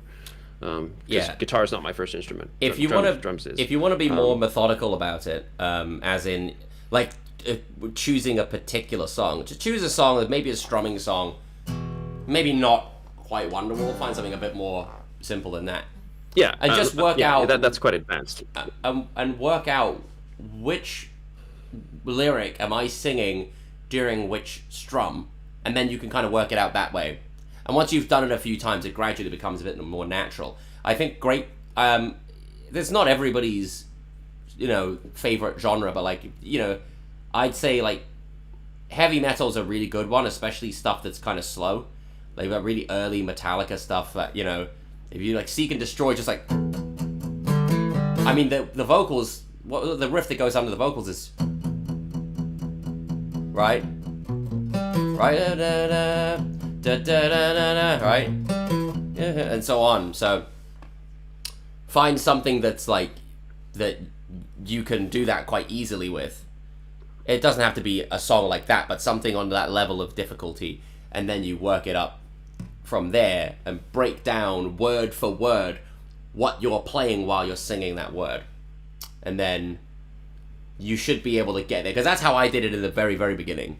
And then after the first few times, you just, before you know it, you're just playing like, and so on. I'd say like, and then you can go the step further where instead of just strumming all the strings as a single entity, as a single unit, like down, up means all 6 strings, you can do more selective picking, something like, I don't know, A Good Riddance, Green Day, Time of Your Life has this sort of...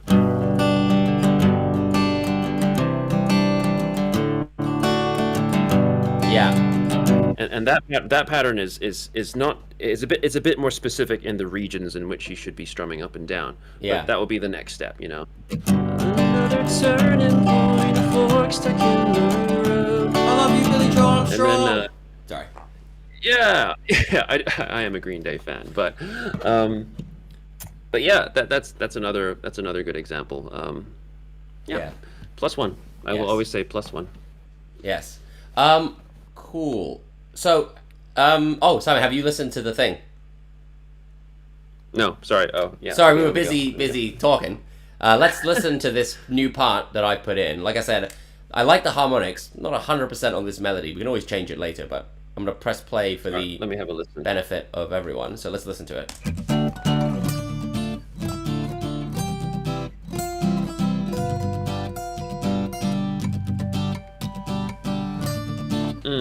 Yeah, it does sound a bit cluttered, I think.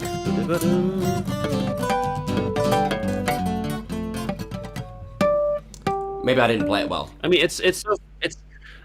well, it could be that, but it's such a fast melody anyway. Maybe I should change it to maybe I should simplify it if you're going to harmonize over it, because it's so fast. It's really hard to hear it unless we're super precise with that harmony. Yeah. Let me listen to it again.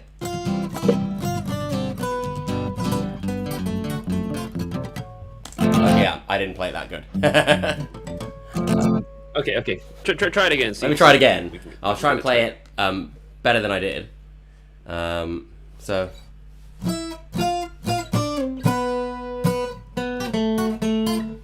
Oh.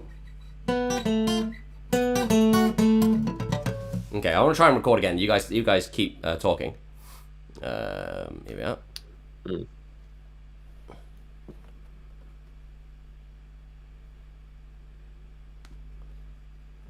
Jordan says drummers are an entirely different breed of people when it comes to rhythm. Yeah, you're telling me, huh?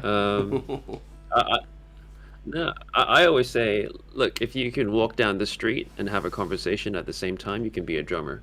Because when you're walking down the street, you're not thinking, okay, right foot first, then left foot, right foot, left foot, right foot, left foot, right. You automate that process already.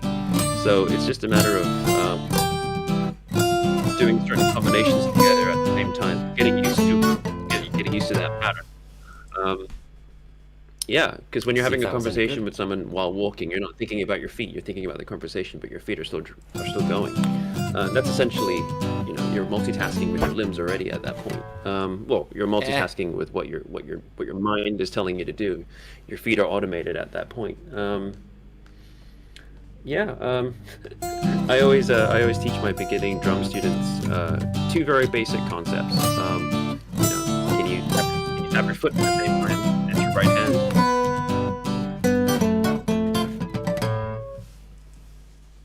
That sounded pretty good, by the way. I hope it sounded good in sync. If you can tap your foot and your right hand, at the same time, I like to call that sound boots.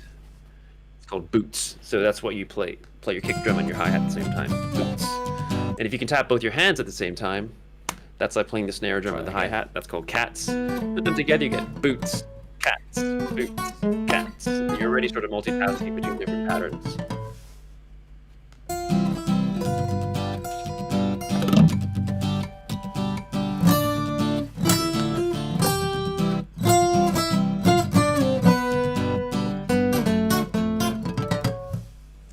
All right, that might be okay. Let's listen.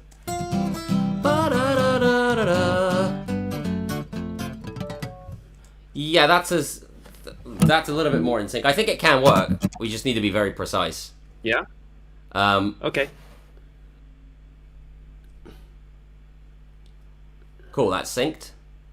So if you listen to it, so the they heard all my dud takes as well. So. I don't. Okay, let's have a listen.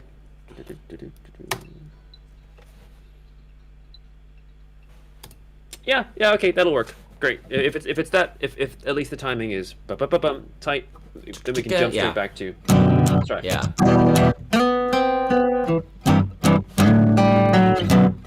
And so on. How should it differ much, or should it just be like a repeat of the section? Because I don't think it'll be a bad thing if we just repeat it. It's already quite involved. Yeah. Could have a variation or two here and there, but here's what I'll do. I'll copy and paste from before into this new bit, and we'll see if anything should be changed. Okay. Okay. Yeah, that works. Yeah. While you're doing that, Killick's asking, hey, what do you think? Talent or hard work in guitar? Which one matters more? Are you asking me? Well, he's asking us. So. Oh, okay. Killix is asking us. If you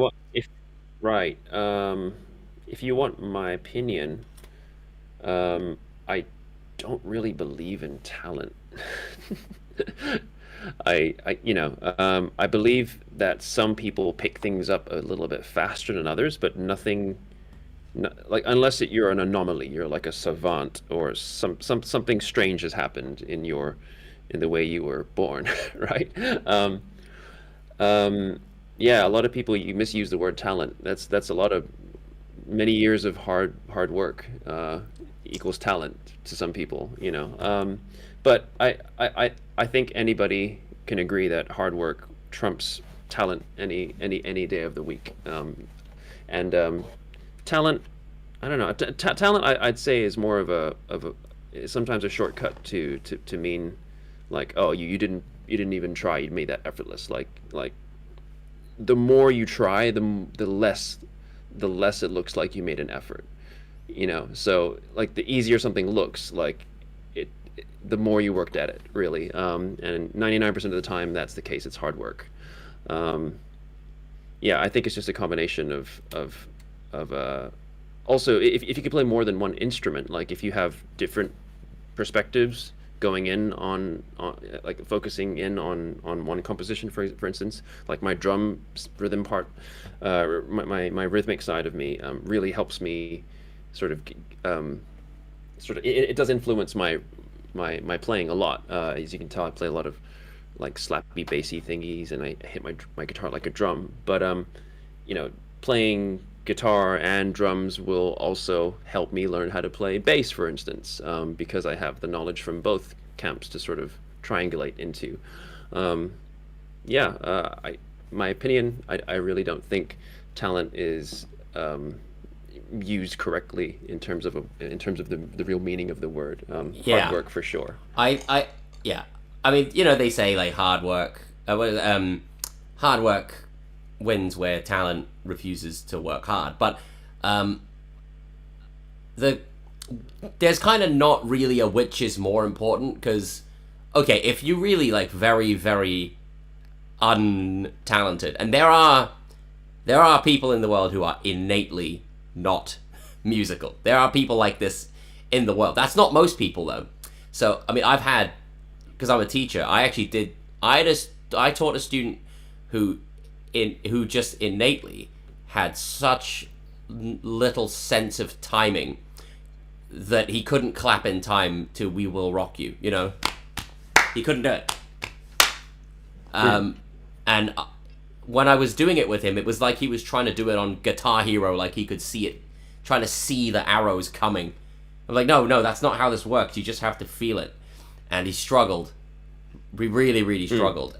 So, yeah, some people are more naturally able than others, but if you don't put the work in, you're not going to get much out of it. Yeah, of course. There are guys... Either way... I've known also many guitarists who have coasted on their natural talent because they just find it really easy, and then they get to a certain level and they don't really improve because they don't push past what their natural talent will allow for them to just have without much effort.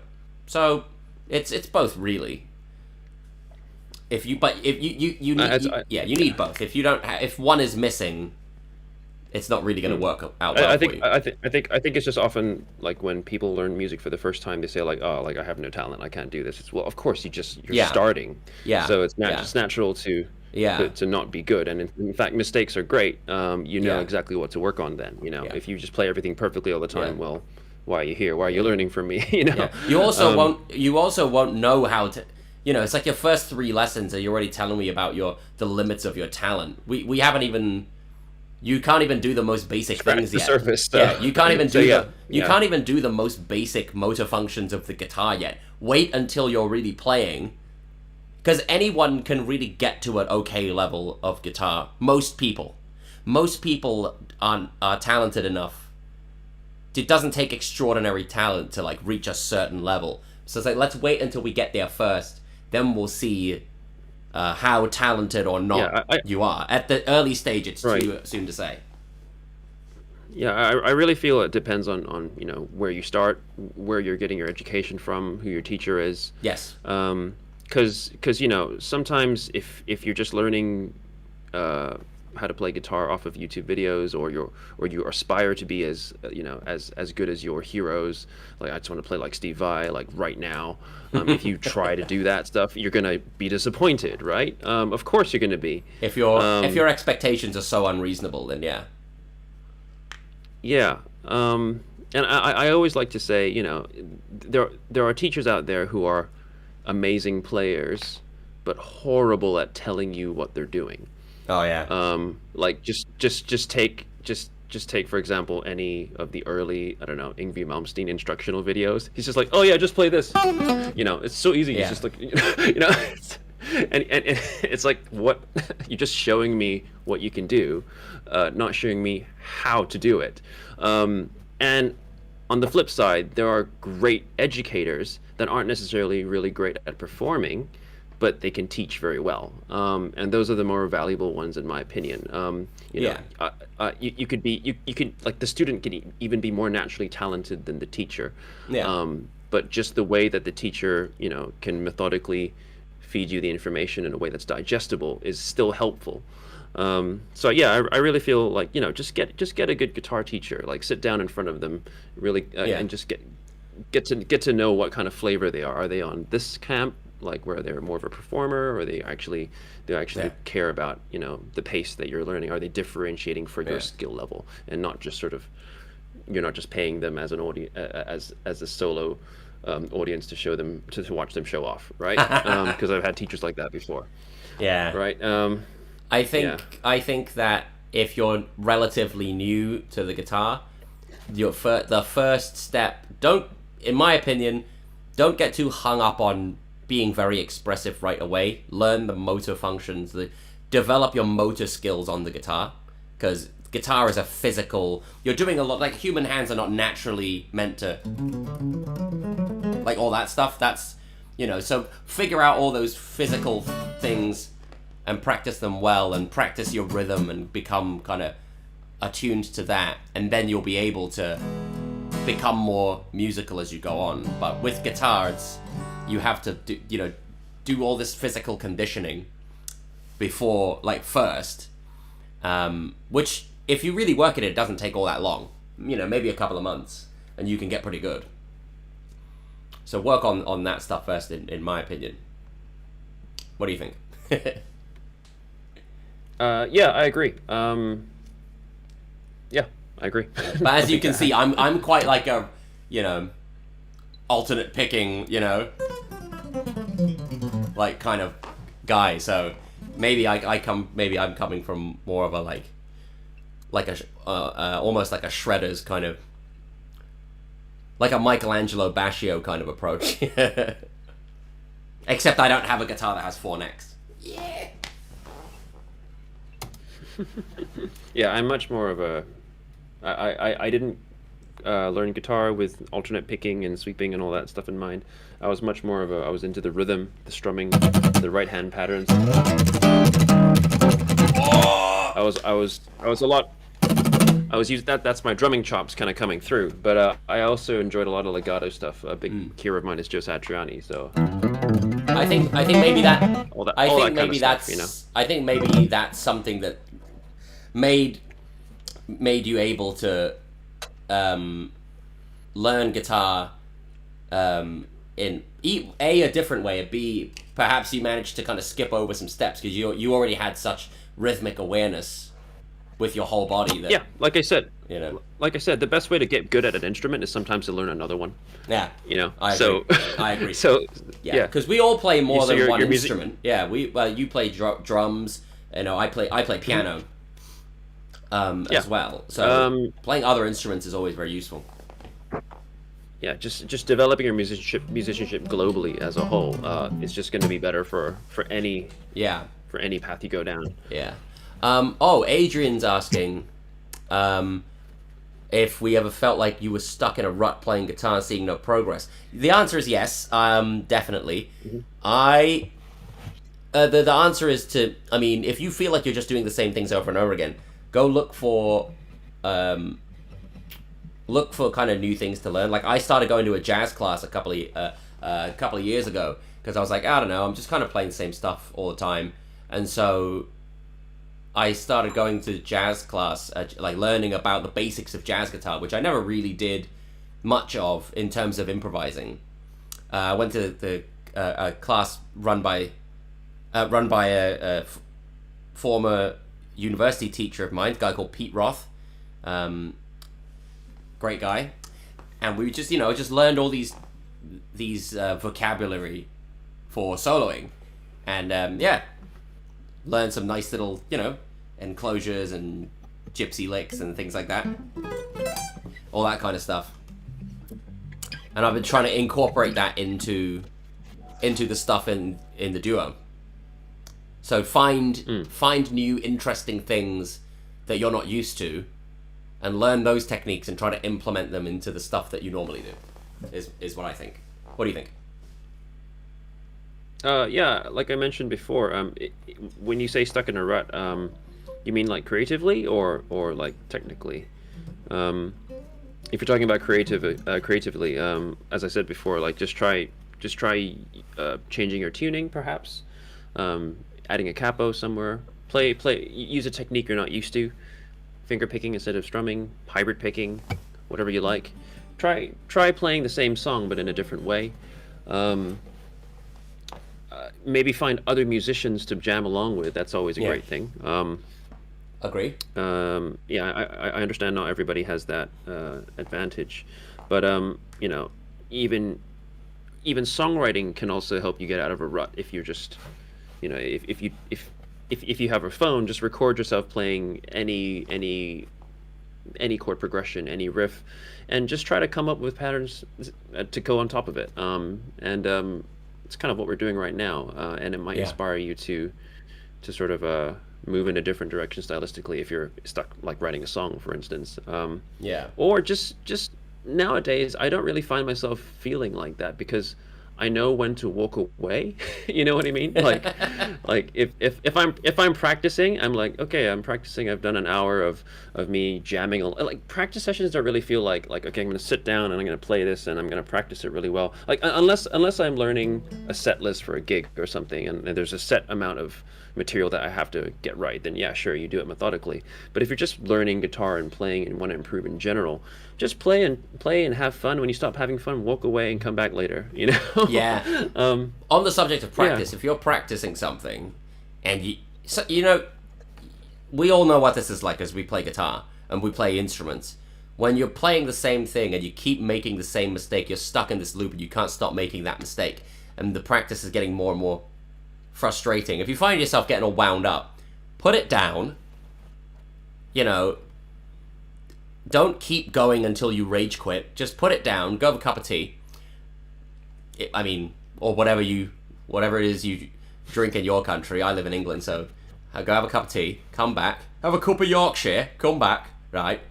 And like come back in 10 minutes or 20 minutes or half an hour, or maybe even leave it till the next day and come back to it later. So Simon's on the money on that one. So okay, so let's. It's now nearly your bedtime. I've copied it and synced it over. Okay, it's now nearly your bedtime. So we're gonna listen to this and we're gonna wrap up. So we've been talking a lot, but we'll listen. I'm gonna play the whole thing from the beginning. Is that cool? Let's do it. Okay. Let's do it. Did you sync it up? I copied and pasted the previous section. So I've synced it now. All right, guys. So we're gonna do one more. Let's do the final playthrough and then top to bottom. Yeah, and we'll leave it. Okay, and go. Yeah.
Okay, so Okay. what I'll say about that is I think the beginning, the intro, we scroll all the way back. Let me find it. The, not here. Skip a little bit more forward. Right at the da-da-da-bup-bup-bup, that bit. Yeah. I think when it's like, it should be like maybe a ba-ba-ba-ba-ba-da-da-da-da, and then kind of come in with like do a little shot. You mean before we repeat that section, right? Yeah, do a little shot, and then I mean it could come in right away. Let me listen to it.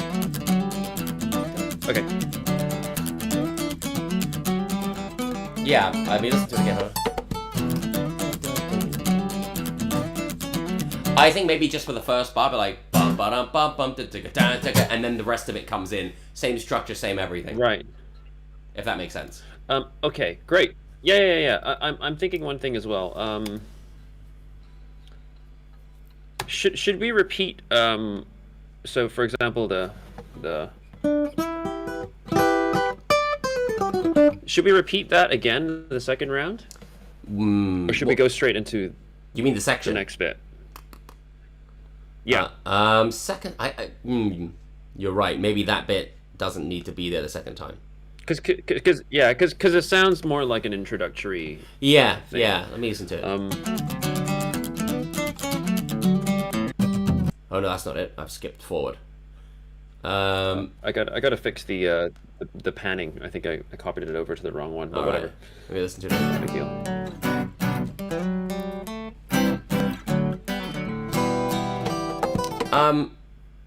We could make this melody work. I mean, with a different rhythm, but you're like, or whatever. But maybe we can get rid of that. Because let me think. Hold on.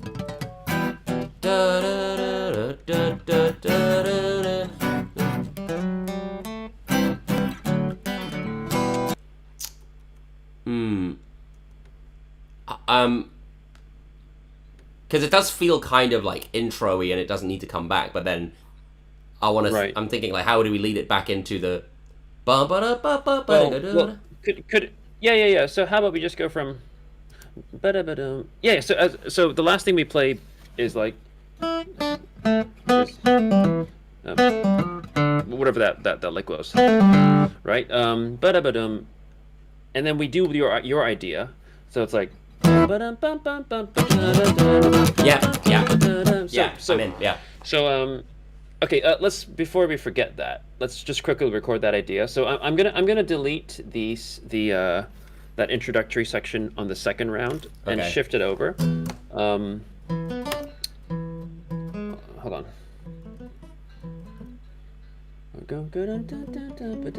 And then bang back into it. Yeah. Yeah. I'm in. Okay, so let's. You want to do that? You want to record the bum ba dum bum bum bum ba da dum. What? You have to remind me how it goes, because I didn't play that one. Oh yeah. Okay, I'll record it. I have to learn that bit. I haven't learned it yet.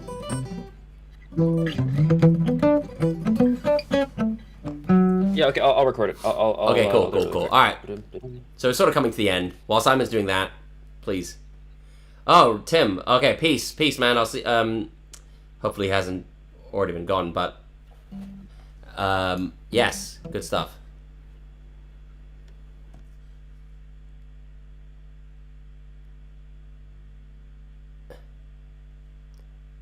No, Jordan, don't worry about negative, because not every, because that's what process is. If everything you ever came up with you thought was amazing, you know what I mean, and just throw it out there, yeah, it's not gonna be great. So that's why that's why I say we want to kind of not write anything, at least for this first song, behind closed doors, just so that people can see the bits that we reject, the stuff that we come up with is maybe a bit rubbish. Because it's going to happen if you write stuff. That's the process of creating anything. Okay. How do we remember the stuff we played before? When you've played enough melodies over enough years, you just have an ear for melody, you know? You remember a melody like if you're an actor, that you remember a piece of dialogue, you know? Or you remember a piece of poetry or something like that. So, and if you're, you know, obviously in the case of guitar and all instruments, if you have the ear for melody, and you know your instrument well, then, you know, like if I have a melody in my memory, I can play it back to you, you know. So I hope that answers your question.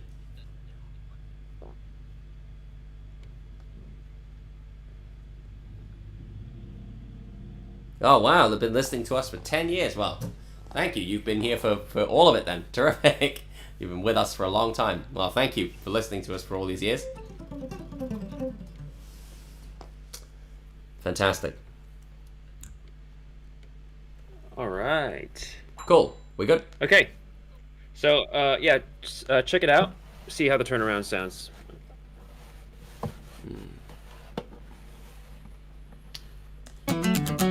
Oh, hold on. Let me...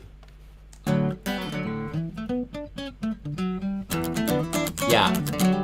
Yeah.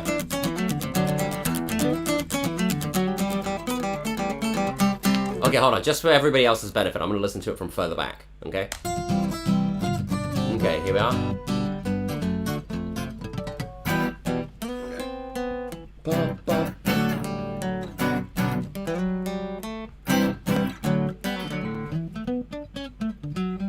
Yeah. Okay, yeah, I can work with that. That's great. Cool. Yeah, I think that has a nicer punch when we go back in, you know? I agree. Yeah, that's pretty good. So, yeah, of course. I think we could declutter it a little bit, as Jordan says. yeah, I agree. There are some bits which we could snip here and there, but generally, I think we have a pretty good sort of loop going on. Yeah. Yeah. Yeah. Ah, yeah. yeah. What? Sorry, yeah. Jessica too says he loves it. Terrific. Good stuff. Anyway, going on. Okay. Well, yeah, it's almost 11 p.m. at my time right now, where I am. Yes. 20 minutes away. Cool. So I better stop making too much noise. Good. But yeah, guys, it was a pleasure to actually be heard properly this time. Yeah. Good. And this was really good today. I think we did equal measures chatting as well as writing, I think. So, yes, Andy, same time next week. I think 1:30 GMT is good, because then we have because last time I was teaching and directly after I finished, like on the dot, and we were like, we've already agreed to this time, so I didn't think to do a test stream or anything like that. So yeah, same time next week, so 1:30 p.m. GMT, Greenwich Mean Time, or UK time. Yeah. And we'll try to do it as a weekly thing. There may be a couple weekends where we're not available, but we'll try our best to. Yeah, expect weekly. Yeah. Donation function, does that exist on YouTube? I thought that was only a Twitch thing. I'm an idiot. I'll see what I can do. Thank you for offering to donate money to us. That's very kind. Okay, good stuff. Really great one, guys. Great to be heard and talk with you guys and answer any of you guys' questions. So please, be with us next week if you have the time and the interest. And yeah, thanks a lot for everybody who stuck around since the beginning of the stream and for 10 years. yeah, man. Yeah, amazing. So great. Also, we'll see everybody next week then, yeah?